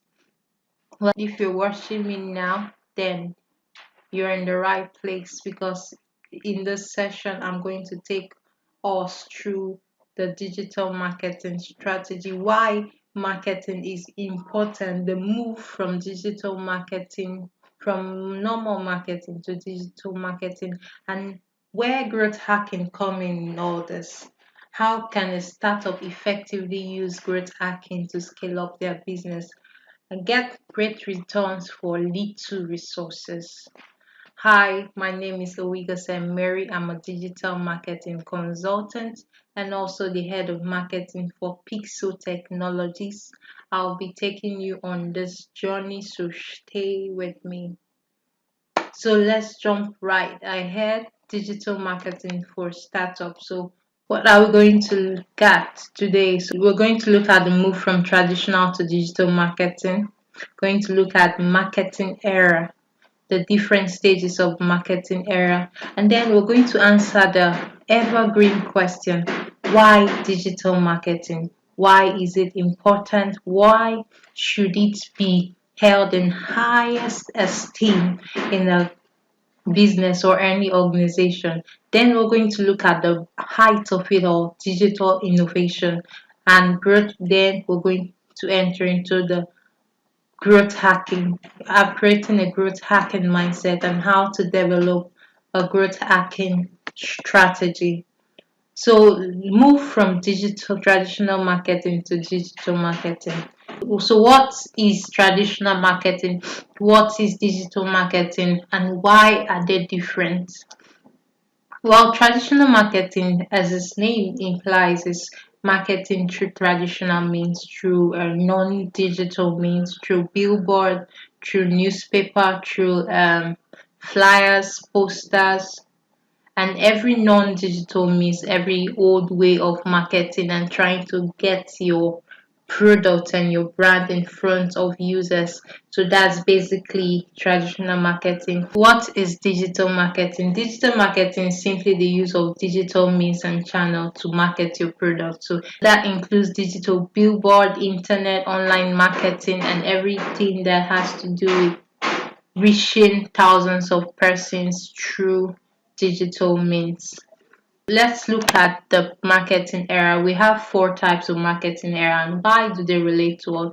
Well, marketing started a long time ago, and it started from the production era, the product era, the ad sell, down to the what we call the marketing era in its core. This 4 era was majorly showed the transition between transition from product to the market.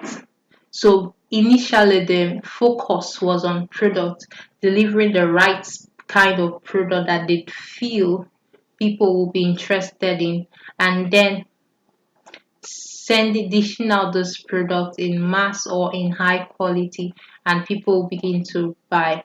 But with the advancement of technology and with the availability of choice, the target market became very difficult to please.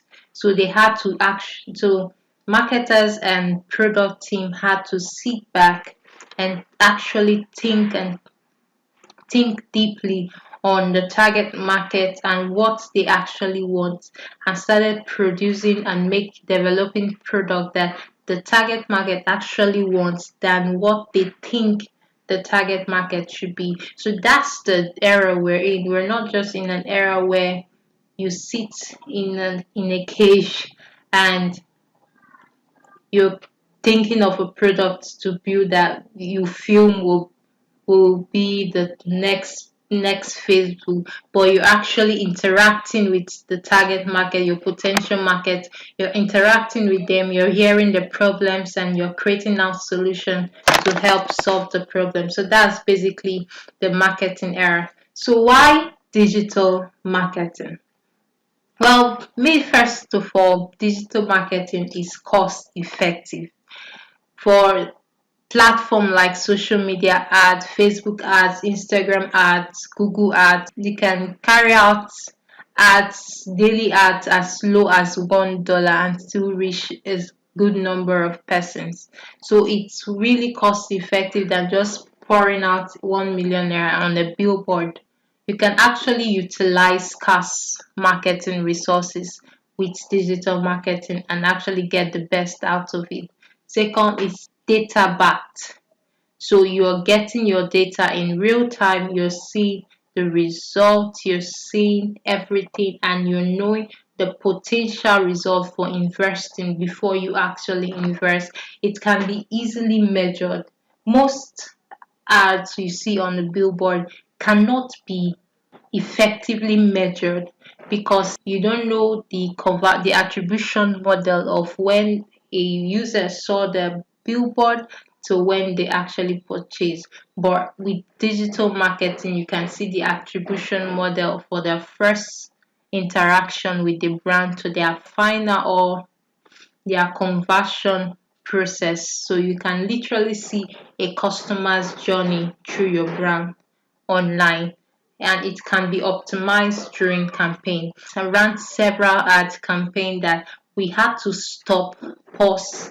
either stop or pause the campaign and optimize the campaign because we realized that the campaign was not producing the results that we want. So you have the option to stop, optimize, iterate, and get the best results. Like I've said before, results are seen in real time, and you can use digital marketing, social media, email marketing to build a close relationship with your target market. That's one effective marketing strategy, I must say, because the ability to know the desires of your target market, the ability to build a relationship, especially if you don't have a wide market range and you're a local business, so you can build a relationship and get to actually know their deepest desires, their goal, and relate it into delivering an amazing service experience for your target market.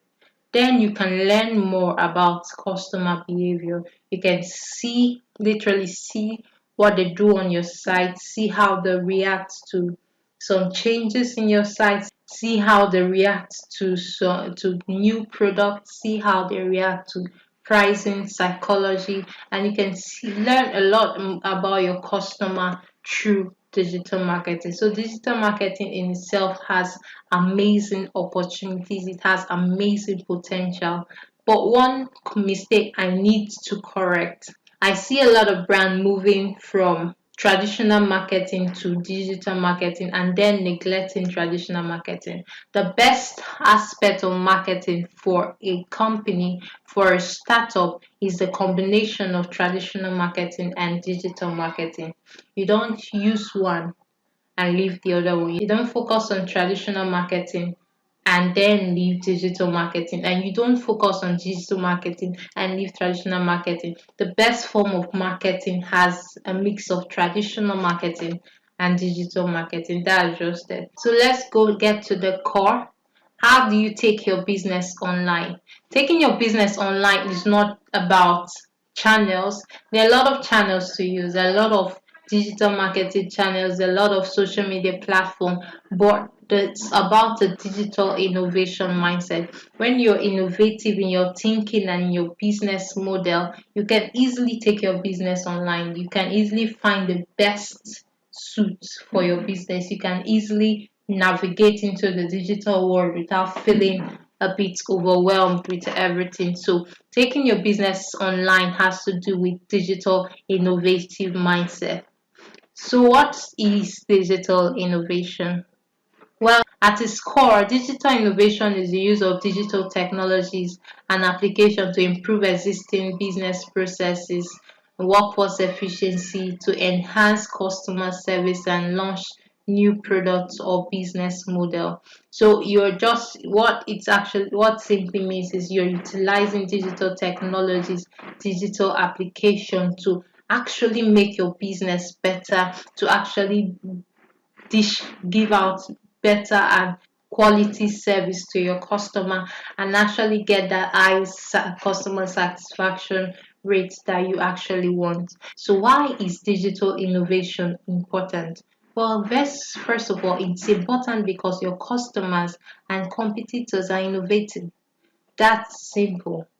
If you're not where your customers are, they will likely go after your competitors, and if your competitors get ahead of you, you might likely run out of business. So you need to make sure you're on top of the trends. You need to make sure you're on top of your game when it comes to digital innovation, and you need to make sure that your business models are aligned and are all geared towards providing the most effective service to your customers. So that's just why it's important. So what do you actually innovate on? Well, you innovate on communication, you innovate on your customer service, you innovate on your customer relationship management, you innovate on the processes, you innovate on product development, the prices, community management, payment platform, distribution of products and services, advertising, and product. You need to innovate on every core of your business to make sure that it actually aligns with what's trending and with the current needs of your customer. So that's basically it. You make sure you innovate to align with the current needs of your customer. So how do you achieve digital innovation when we now know okay, digital innovation is very important, but how can you do that for your company? Well, laid out from 4 ways to do that. First of all, you need to carry out competitors analysis. So you need to look at what your competitors are doing, what's working for them, and what's not working for them. You carry out competitors analysis, see where they are innovating on, and see if you can also innovate on those processes, see if you can also innovate on those technology if you have the ability. Then which will lead me to the second, which is carry out a SWOT analysis on your business and indicate where tech can make it better. This is very important. So once you've analyzed your competitors and you've seen what's working and what's not working, you've seen where they are gaining advantage, you look inwards, you look at carry out a SWOT analysis which comprises your strengths, weakness, opportunities, and threats. Look inwards, look what if you have the ability or if you can assess the opportunity to innovate even better than your competitors. You carry out a SWOT analysis and you identify where tech can make your company and your brand better, and you start working towards it. Then you analyze your available resources and the digital options available for your industry.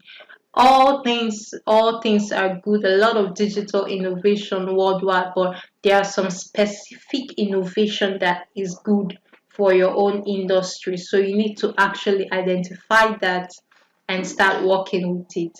Next, to carry out the market survey. This is very important because most startups don't communicate with their customer. They just feel that they should know. Meanwhile, you don't have to know.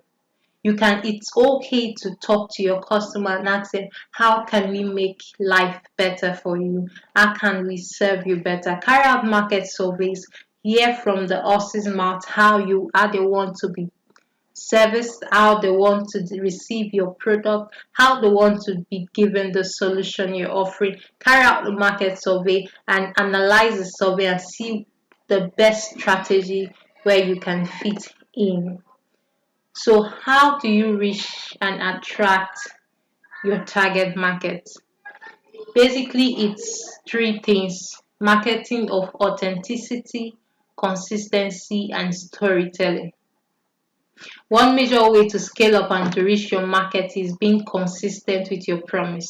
So, you're not necessarily being authentic with who you are, but you're actually being authentic with what you're promising.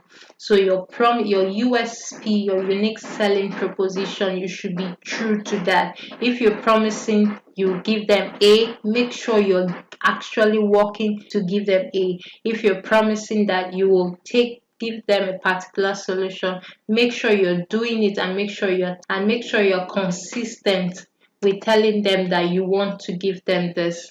So being authentic is talking about the promise you made to the customer and how you want to solve the promise. So how do you reach? Once you're consistent with being authentic and you keep on telling the story of your brand in an authentic way, you attract your target market towards your brand. Consistency in your authenticity will bring about the right target market.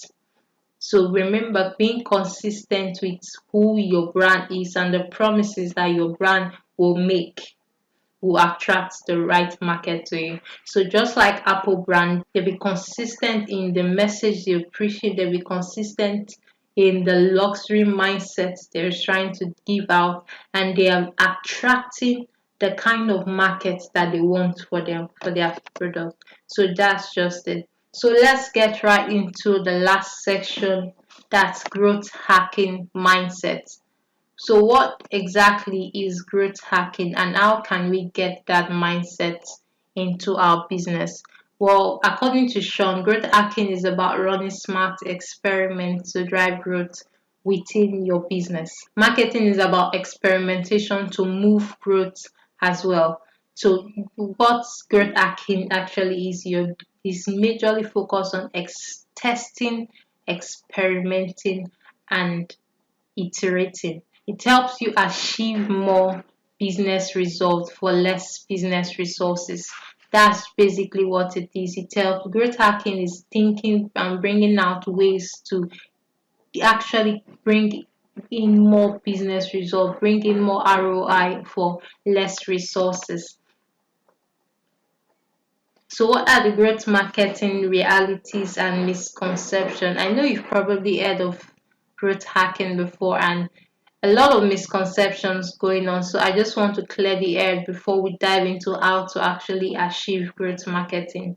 So the one misconception is growth hacking is going after the crowd, getting a lot of person in, but it's not actually true. Growth hacking is looking for the early adopters and making them brand advocate. So you are causing an inbuilt virality in the app and also in your early adopters. So second misconception is all about the big launch. A lot of person feel that once you launch big, once you've launched to 1 million persons, you will actually get the influx of customer downloads or user acquisition that you're actually looking for. But that's not necessarily the case, because big launch does not mean big start. Third misconception: great ideas bring people. So what that means is, once you develop a mind-blowing product, people will automatically come to the product without having to market. Next misconception is publish through the New York Times. Not necessarily do you need to publish through the New York Times, but you need to find the New York Times of your scene. So don't just go for big brands because of vanity metrics, but find the big brands or the micro influencers that your target market really care about, and then go after them. So next misconception: marketing costs much. But actually, effective marketing and growth hacking does not cost much. You work with limited resources. You just work smart, and you're scientific about everything. You're scientific about the campaigns you run. You're scientific about the channels to use, and you're scientific about pretty much everything. Next misconception: build a big brand and people will come. You don't need a big brand. You just need to have a passionate brand that people love, your early adopters love, and are willing to sing your story. So next misconception: push a product till people start buying. So that's one misconception. You don't force your product into the lives of people or your target market. You just end up with wasted marketing resources. You test, optimize, iterate till you achieve product market fit. So you get a product that your target market really loves and really want to adopt or utilize in their life. So how do you develop growth strategies for your startup? Analyze the current data and bring out null hypotheses, bring out ideas from it, and test those ideas, test your hypotheses, carry out experiments to see the best fit. You iterate from the results of the experiment, and then you experiment again. You keep on the cycle till you achieve the best and the most cost effective strategy for your marketing work.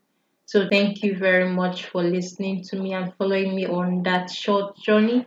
Let me know if you have questions or clarification. Like I said in the beginning, my name is Owigosem Mary. I'm a digital marketing consultant and head of marketing for Pixel Technologies. So you can follow me on LinkedIn at Owigose Mary Kate. And thank you very much.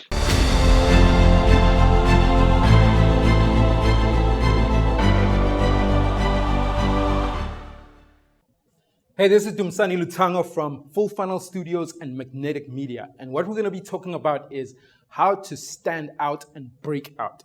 There are so many videos that are going out online. So a lot of people have one of these, mobile devices.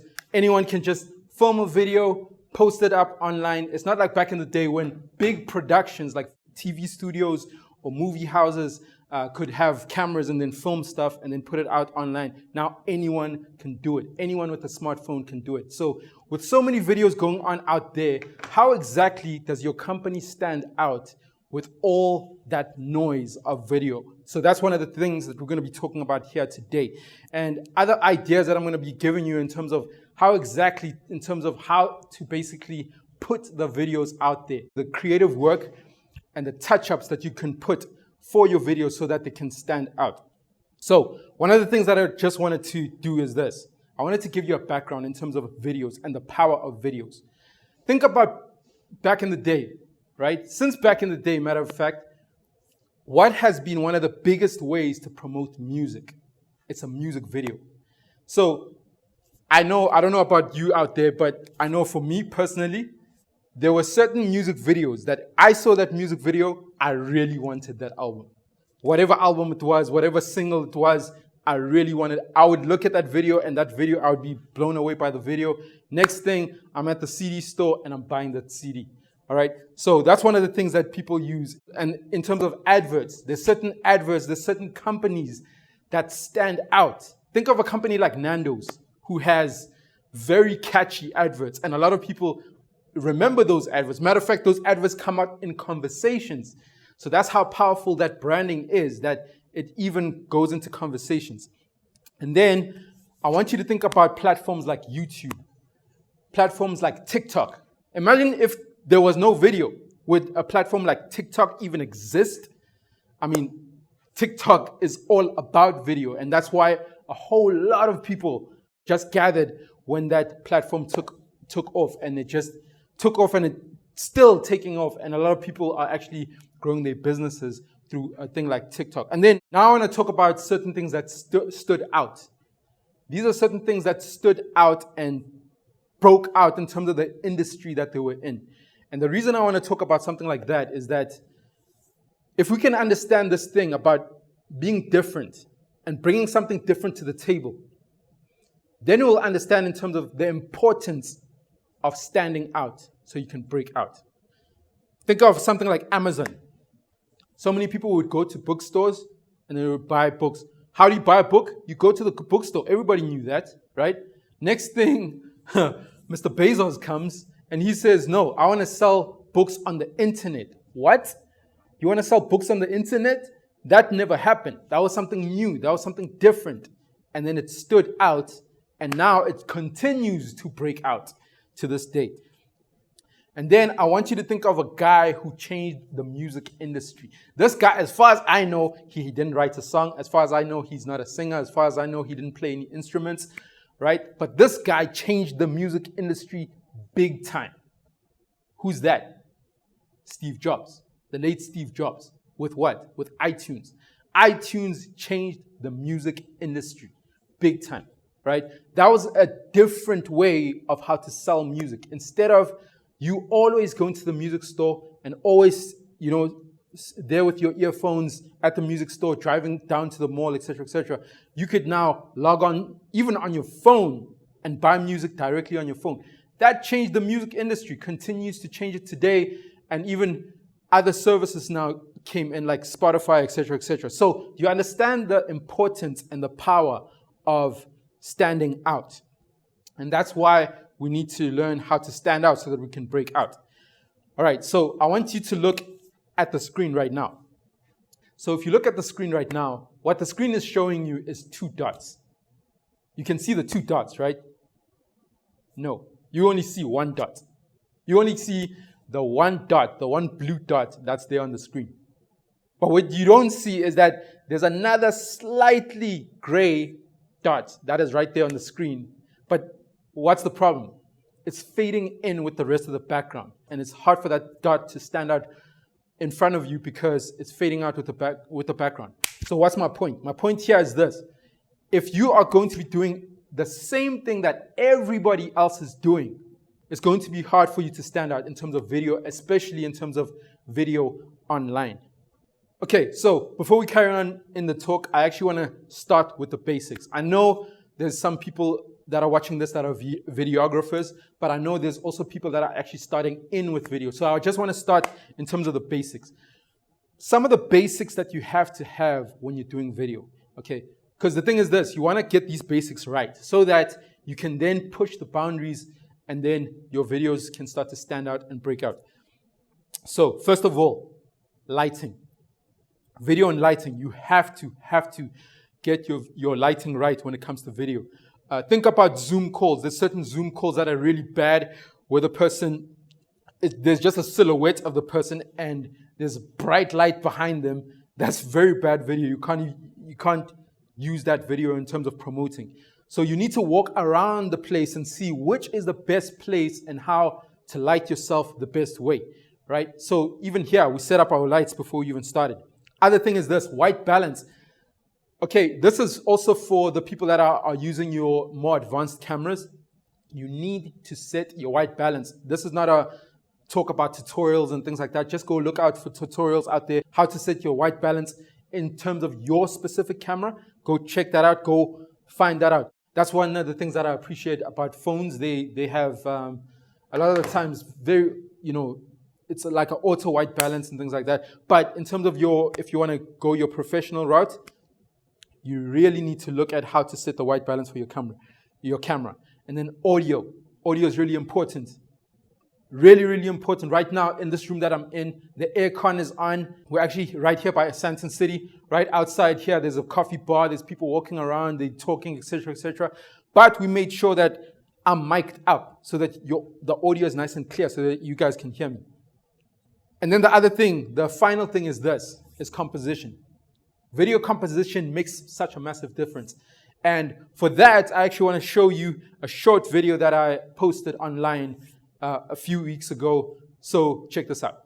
So the last time we spoke about lighting and video, but one of the things that is very important about video is video composition. So we are over here filming for a client. One of the things that we had to do was walk around the office, just see the environment and actually pick a shot that is going to work.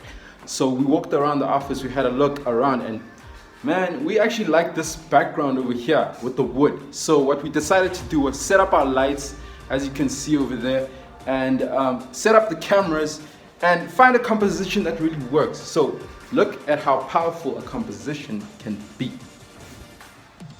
Yeah, so last time we spoke about the importance of lighting, but as you can see, there's also the importance of composition for a video. So like I said, composition is really important for video. So imagine if we just shot the video across a white, boring background like this. Would it be as impactful as the video you saw earlier? I don't think so. What do you think about video and composition? How does composition help your video to stand out? All right, so as you can see, that video that I shot over there, the thing is this: you need to walk around the place that you're in, wherever you live, etc., etc. You need to walk around, and what I like to do is I like to walk around with the selfie camera. As you saw in that video, I walk around with the selfie camera, and I can see what the background looks like. You don't want the background to be too busy unless you have a lens, a camera lens that can blur it out nicely. You don't want unnecessary stuff in your background. I once watched a webinar where this business coach was standing in the middle of his study, and you can see everything, the kids' toys, you can see everything around him. And then you get distracted by all the stuff that's around him. Like, wow, I wonder where he bought that toy. I wonder, you know what I'm saying? Things like that, you know? So you need to be careful in terms of how you've structured the background of your video. And find the best shot for your video. Even in terms of this video that we shot over here, we had to find the best shot. Before we even start recording, what are the things that we need to consider before we start recording? Yes, content. We need to think about content. We're going to talk about that in more detail later on in the talk. But one of the things that you really need to have, you really need to muster up your confidence when it comes to video. I know, guys, I know. I can totally relate. It's not easy to be on video. I remember when I used to record podcasts, just to hear my voice, I didn't want to hear my voice. Just to record my voice, I didn't want to hear my voice. But then I started, and because I started, I got used to it. Same thing with video. What you want to do is with video is you just want to start. Just start doing it. Start doing it. Keep doing it. Keep doing it. Yes, you're awkward at first, but then your confidence starts building up as you start recording more and more, you know, and you need to hype yourself up when you record. And speaking of hyping yourself up, you need to have energy. You need to have energy. I remember when I was in a sales workshop, and one of the things the person said was, the highest energy always wins. The highest energy always wins. So you need to have energy in your videos. So one of the things, I know this is pretty weird, but some of the conferences that you go to, you guys know, some of the conferences that you go to, especially these business conferences, what do? They make people jump up and down, jump up and down, jump up and down. What are they doing? They're hyping up their energy. They're hyping up their energy. Why? Because when your energy is hyped up, not only can you receive more from the person that is talking, but you yourself as the viewer, as the audience, when you are hyped up, you're more receptive. You know, so I want you to hype yourself up. Just imagine if I was recording this talk, and I was just like, you know, hi everyone, welcome to my channel. Today we're going to be talking about how to make great videos. I mean, I already want a refund, okay? I already want to turn this thing off, man. Turn this thing off. But instead, you want a video where a person is hyped up. Hey everyone, today I'm going to be talking to you about how to grow your video marketing. Okay, something like that. You know what I'm saying? But you want energy in your video. So when you present, make sure energy, make sure you're engaging your audience. I know at times you're sitting in the room and you're talking to a camera and it's weird, but remember, those are your audience on that camera lens. All right, and then the other thing is this, presentation and execution. Yes, I understand in terms of certain people, it's not you would say, no, it's not my personality. I'm not, I'm an introvert, etc., etc. It's not really like me to talk like that. I'm not that person that's very hyped up. I'm not the life of the party, etc., etc. But here's a question I want you to ask yourself, right? What is your favorite soccer team? What is your favorite rugby team? What is your favorite hockey team, etc.? Whatever sports that you like. Or for the ladies that are not even into sports, what's your favorite bag that you bought? What's your favorite lipstick? What's your favorite whatever? What's your favorite TV show? There's certain things that you really, really, really love that if someone was to ask you about them, or let's say you're an entrepreneur and you have a passion for your business, and someone says, what do you love about your company? There's a certain spark that comes in your eyes, and then you start to talk about that. There's a certain way you start to talk about that, and that spark, that energy, that you, even though you're, nah, man, I'm an introvert, but oh my gosh, man, Manchester United, what, you know what I'm saying?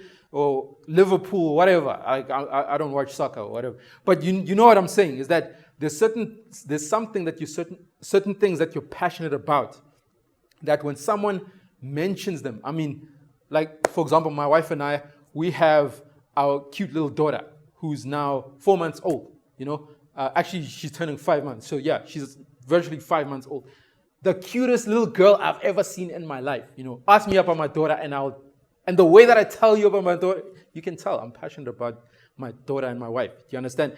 So that's my point, is that when you're presenting, make sure you're convincing to your audience when you're recording, okay? That's one of the big ways that can help your videos to stand out. So don't underestimate that. Let's talk about ways to stand out with your video. So how do you stand out with your video? All right, so I talked about having energy. I talked about presentation. So my point with that, which leads to this point, is this. Be yourself. Because it's pretty weird if you're trying to be someone else. Okay, I'm not Kevin Hart. I'm not going to stand here and try to make jokes and stuff like that. I'm not Trevor Noah or these guys, you know what I'm saying? I'm not a comedian. I'm not going to stand here and try to make jokes with you and stuff like that. But be yourself. Whoever you are, that's who you are. Some of the most powerful talks I've ever heard were by introverts. I mean, look at a guy like Steve Jobs. When he talks on stage, people listen. Dude is an introvert, but he's being himself, but the way that he's presenting from an area of passion. Okay, so be passionate but be yourself. So one of the things that you can definitely do, which leads to my second point, is this. When it comes to video, one of the things you must do is grab people's attention. I know when I start a video, I love to grab people's attention. So I want to give you an example. Here's a video that we shot to advertise one of the free podcast episodes that we have. Check this out. You notice how they do that for music videos? I wonder why they do that for music video. All right, so you can see on that video, as you can see, I mean, it's such a weird way to start a video, right?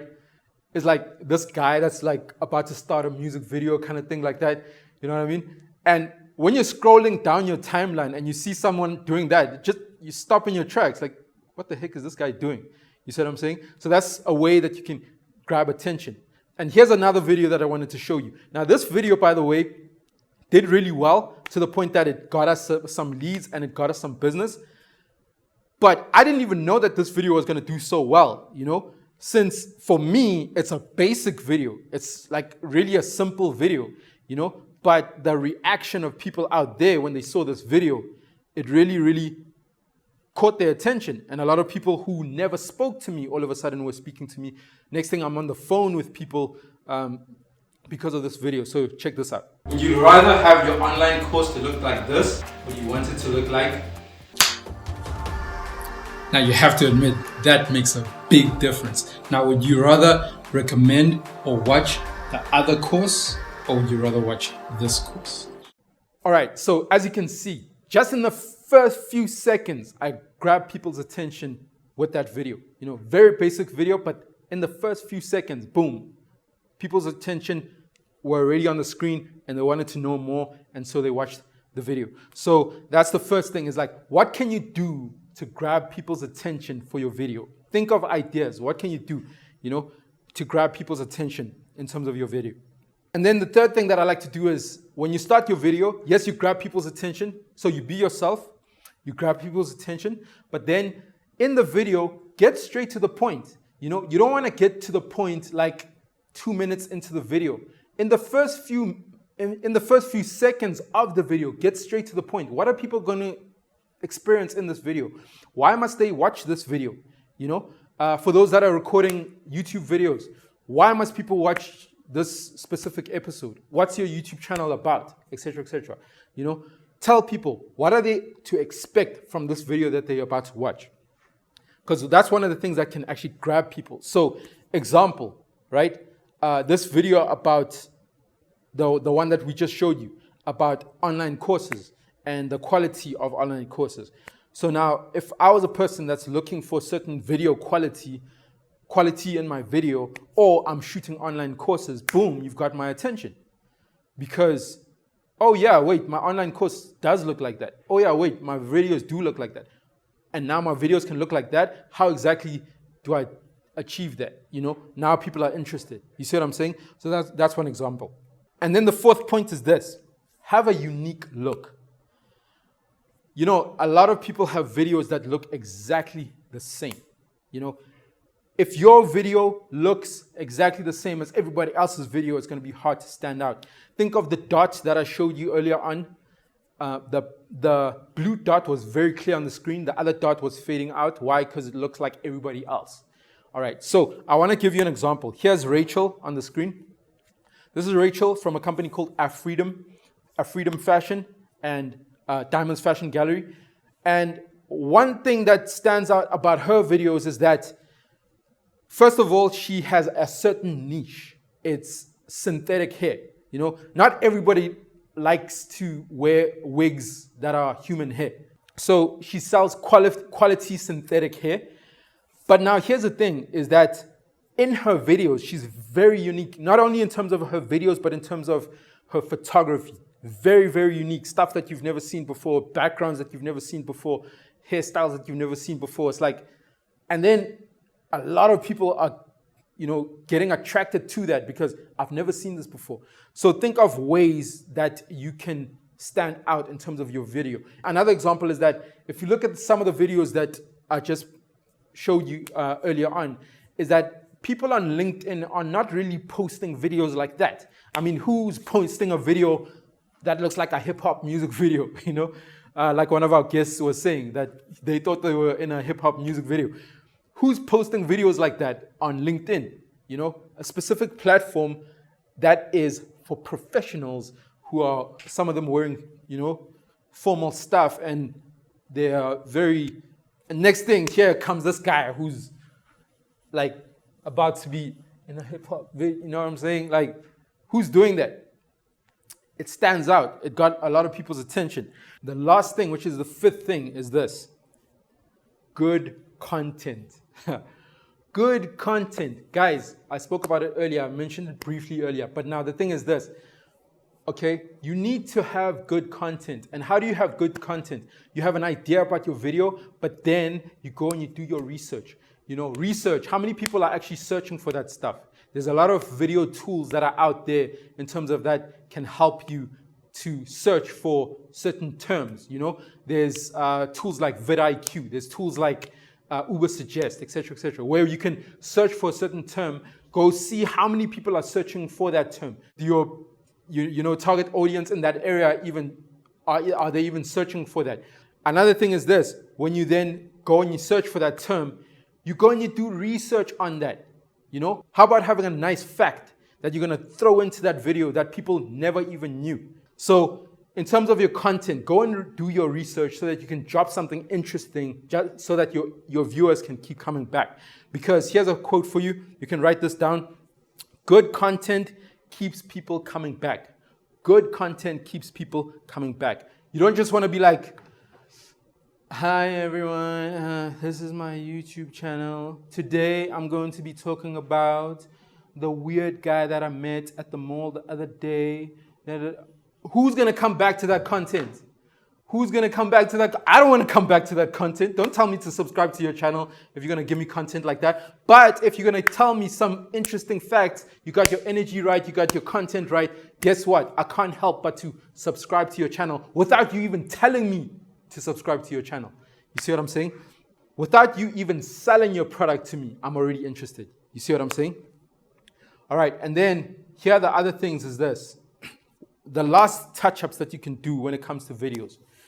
All right, so there are different social media platforms. A lot of people think that you can take the same video and just throw it on all social media platforms. Bah, bah, bah, bah, bah, bah. You shoot one video, you shoot it on TikTok, and then boom, you just throw it all over the place as it is. The same video in the same way across the board, across all platforms. Is that very effective? It's not as effective. If you understand these platforms and what their purpose is, then you'll understand in terms of what video to put out there. All right, so I'm going to be very brief because I'm running out of time. A platform like YouTube. YouTube wants video, YouTube likes video that has good content and has good thumbnails, has good, in terms of your tags. That's why you need to do your research, because then in terms of the content that you put, you can put your tags, your tags and things like that, and it can end up being a suggested video. So YouTube is purely like a good video platform. It wants good videos. TikTok is purely video. You know what I'm saying? You're going to record your whatever trend that you're jumping onto, you're going to record a good video according to that, right? So these are purely video platforms. Whereas you got something like LinkedIn and Instagram. LinkedIn and Instagram, if you can look on the screen right now. So these are the videos that we shot. And these videos actually have captions around them. They have a title and they have captions below them. So when somebody's scrolling up on LinkedIn, next thing, not only do they see your video, they see all these captions that are popping up with the title that is attracting them in terms of what this video is about. So videos like that are very good when it comes to Instagram and LinkedIn, because not only is it a video, it has a nice heading and it has nice captions, so that when people are scrolling, it actually grabs their attention and then they stop and then they look. So go hire a videographer. We do this for our clients, but go hire a videographer. Go look at certain places where you can hire certain videographers that can freelance for you and actually do videos like that for you. Then your company can have videos that stand out, especially in the LinkedIn environment. Oh my gosh, if you're on LinkedIn and you're not taking advantage of something like this, you are falling behind. You need to take advantage of something like that. Just a brief story is that a certain client of ours, we did a video like that for them, and it is going crazy. It is going crazy, the amount of responses and interactions that video is having, because in their industry, hardly anyone is doing that. So take advantage of that. And then on Facebook, Facebook, guys, let's be honest, Facebook is like a very free platform. People are putting funny videos, etc., etc.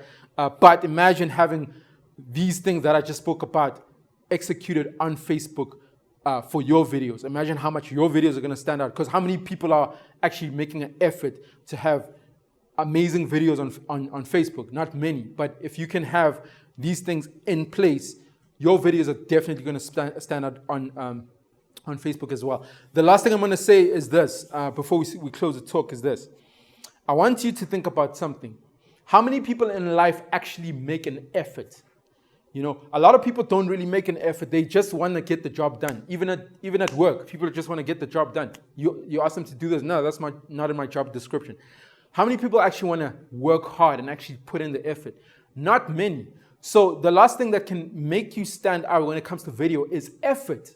You know, all these things that I just spoke to you about are about effort. When it comes to getting your lighting right, when it comes to getting your composition right, when it comes to being different, having a different concept, etc., in terms of your video, when it comes to having your content, doing your research when it comes to your content, not many people are doing that. So guess what? That's going to make you stand out in terms of video, because a lot of people are doing stuff like on the fly. They literally switch on the camera and, okay, guys, today we're going to be talking about da-da-da, and then they're literally just pulling things from their brain, whatever comes out. Whereas if you do your video, if you do that extra effort, guess what? You're going to stand out. And then the awesome thing is when you stand out, people remember you. Oh yeah, it's that guy. Oh yeah, it's that guy. I mean, you know, I'm here speaking to you in this conference right now. So I hope you guys are going to take this into consideration and actually put them into practice so that your video can stand out and break out.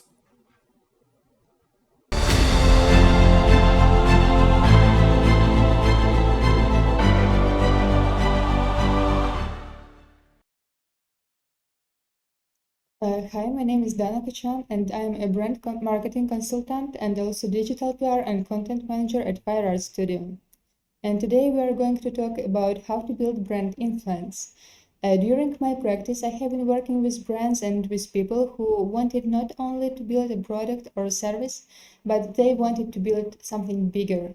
They wanted to build a social influence. And I was happy to work together with business leaders whose vision was that modern business success is not only hitting the traditional goals of business performance, but also interacting with consumers and incorporating social responsibility into their marketing strategy, product strategy, and also into their corporate life. And today I'm embracing the opportunity to speak up and encourage everyone to build brand influence through business solutions that address not only consumer needs, but also social needs. And I'm encouraging to incorporate social diversity, equality, and inclusion into your product strategy and into your brand strategy from the beginning. So let's start. Around 7 billion. It's how many us in the across the continents and countries.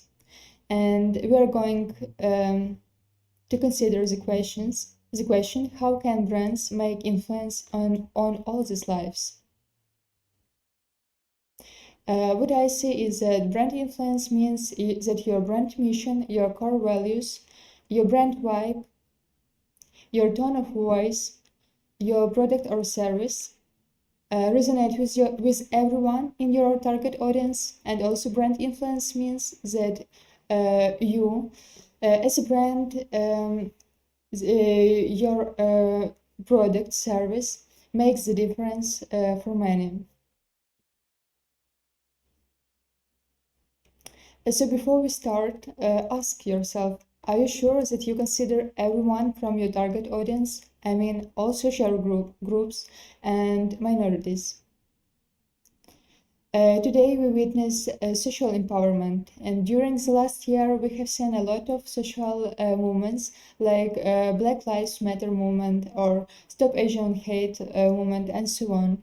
That's why if you want to build brand influence, it's important to think community first and to build the community of the individuals around your brand, and to address this and to target these individuals within your community, and try to make your brand strategy inclusive and care about everyone without any exceptions. Empathize with your customers. Be the first to give the heart to your industry. So it's 2021 and now everyone matters. Try to consider everyone when you research a customer persona. When you build a product or create your service, when you shape a marketing strategy, when you formulate your messaging, and when you produce content in all its forms and manifestations. So before you start creating your brand strategy, ask yourself, how high can you fly? This question implies three key questions. Dare you to reimagine possible in the industry? Are you ready to take risks to reach your goal? And how hard are you ready to work for this? And believe, as a part of the team, you are ready to work hard and to do all this if you share the same values and the same sentiment as the brand. This is why it's so important to hire the like-minded people for your team, people who share the same values. And on the other hand, this is why it's so important to join the teams and the brands whose mission resonates with you. Brand influence implies that you have the core team that is able to make this influence. It means that the team believes in the brand mission and shares the same values. The next step is to measure the height of your flight. So, are you ready to take a challenge, to be different, and to build something bigger than the product or service? I mean, to build extra value for your brand, the social one. By saying flight, I also mean the responsibility for going beyond the existing systems, patterns, well-known practices, proven tips, or even expert recommendations. It's a responsibility for your own independent flight. There are a lot of great professionals that can build very stable strategies for brands that can work for years, which, however, doesn't make social influence because they don't consider social values.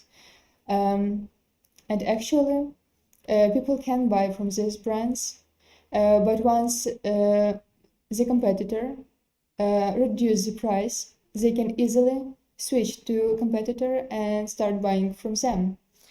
That's why I motivate everyone to build brand influence through delivering business solutions based on social values, because it gives you advantage in the market, because people buy from your brand because they share the same values. They believe in your business. They see that you contribute to the common good, and they are ready to continue buying from you, even if the price is higher, because they know that you deliver on the mission. To stand out, you should be unique. You should speak up. You should stand out. You have to make the difference to make the influence. So during my practice, I crystallized 4 steps to building brand influence, and the first one is overcome the fear of being rejected. Actually, the fear of being rejected is very predictable and it's very normal for everyone. You can be afraid that your brand strategy, that your business idea, product, or brand style will not resonate with your audience and you will fail. And it's normal. However, the difference between those who lead and those who follow the leader lies in the readiness to overcome your fears and to act. And you can have a crazy idea about your product, and you can try it and see what will happen. Or you can continue doing what other brands do, and nothing special will happen. But ask yourself, are you ready to experience nothing special once again? Or probably you want to overcome the fear of being rejected and to see what your crazy idea will result in. Because it can be a total failure, or it can be a great success. In any case, you will have the experience, and it's a huge advantage in the market competitions too. The next step is nourish the inner drive to become the disruptor. It's about the desire to make a difference and change the world for the better. Actually, I name it the inner seed to become the game changer, because if the brand or even the team and everyone in the team doesn't have this inner seed to make the difference, there is a low likelihood that the brand will build social influence. That's why it's so important, as I mentioned, to hire the people who share the same values, that have this inner seed inside. The next step is be ready for challenges and failures. It's very true. Good things take time and effort, and also good things require you to overcome the challenges and barriers and failures. Actually, the experience of having challenges and failures is very valuable, it's very precious, memorable, and teaches you a lot. It's like a bitter medicine that stops people and brands who aren't ready to make the influence, because they aren't ready to go this way.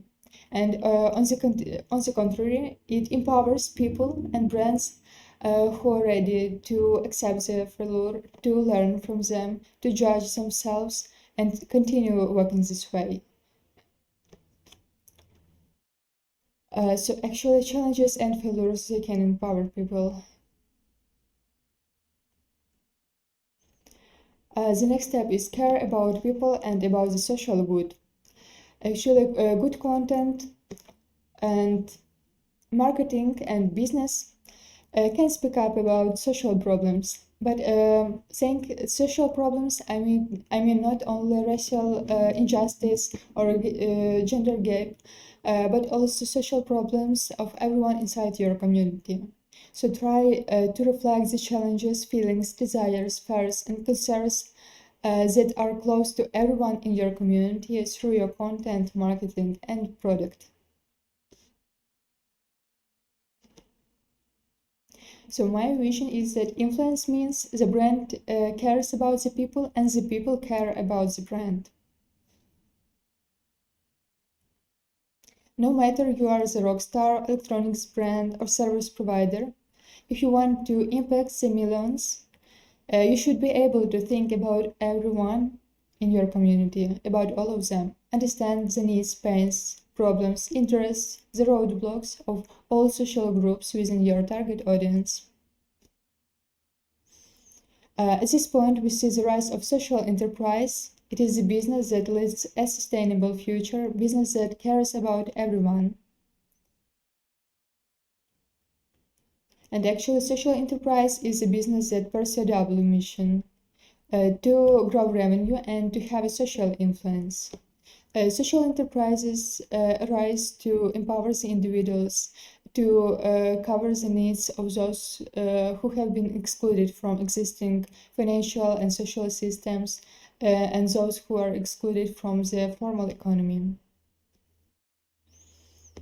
Another big motivation to become social enterprise is that modern consumers trust brands that have social value behind their product and services. They trust social enterprise because it incorporates social responsibility in its strategy, fosters environmental and social values. It serves as a role model for its employees and consumers, and it empowers the segments of society whose needs have been missed before. The trend of social entrepreneurship is reflective of two other mainstream and self-complementary trends: it's social impact investing and conscious consumerism. And amid COVID and economic uncertainty, society is experiencing the transition to more conscious consumerism and life in general. And on this wave of mindful social trends, investors more actively fund startups with a social mission. So for established companies, social enterprise means integrating social impact into existing business operations and prioritizing social goals alongside financial growth. For startups, social enterprise means the ability to incorporate social impact and sustainability into the company's DNA from its start. I would like to tell you about Ben & Jerry's. It's a social enterprise icon, and actually this ice cream maker often looks like a really activist group. Once they even schooled every brand on how to address racial injustice and supporting the Black Lives Matter movement. They posted the statement. They started with the phrase, "We must dismantle white supremacy." And actually, this phrase really made news, and unsurprisingly, it evoked a lot of discussions on social media and won plenty of praise. Let's now consider the excerpt of this statement. All of us at Ben & Jerry's are outraged by the murder of another black person by Minneapolis police officers. It bluntly continued, underscoring that we have to speak out. We have to say his name, George Floyd. The statement of Ben & Jerry's has a weight because this brand not only speaks about social values, it incorporates in their corporate life, in their offering. They even posted the Black Fortnite history on their website, and they posted profiles of civil rights activists on their web pages. And actually, this brand is built on the desire to make the change, and I think it's a great example of social enterprise. Now let's consider Nike. This famous brand also reflected to the murder of George Floyd. They posted this video. Don't pretend there is no problem in America. Don't turn your back on racism.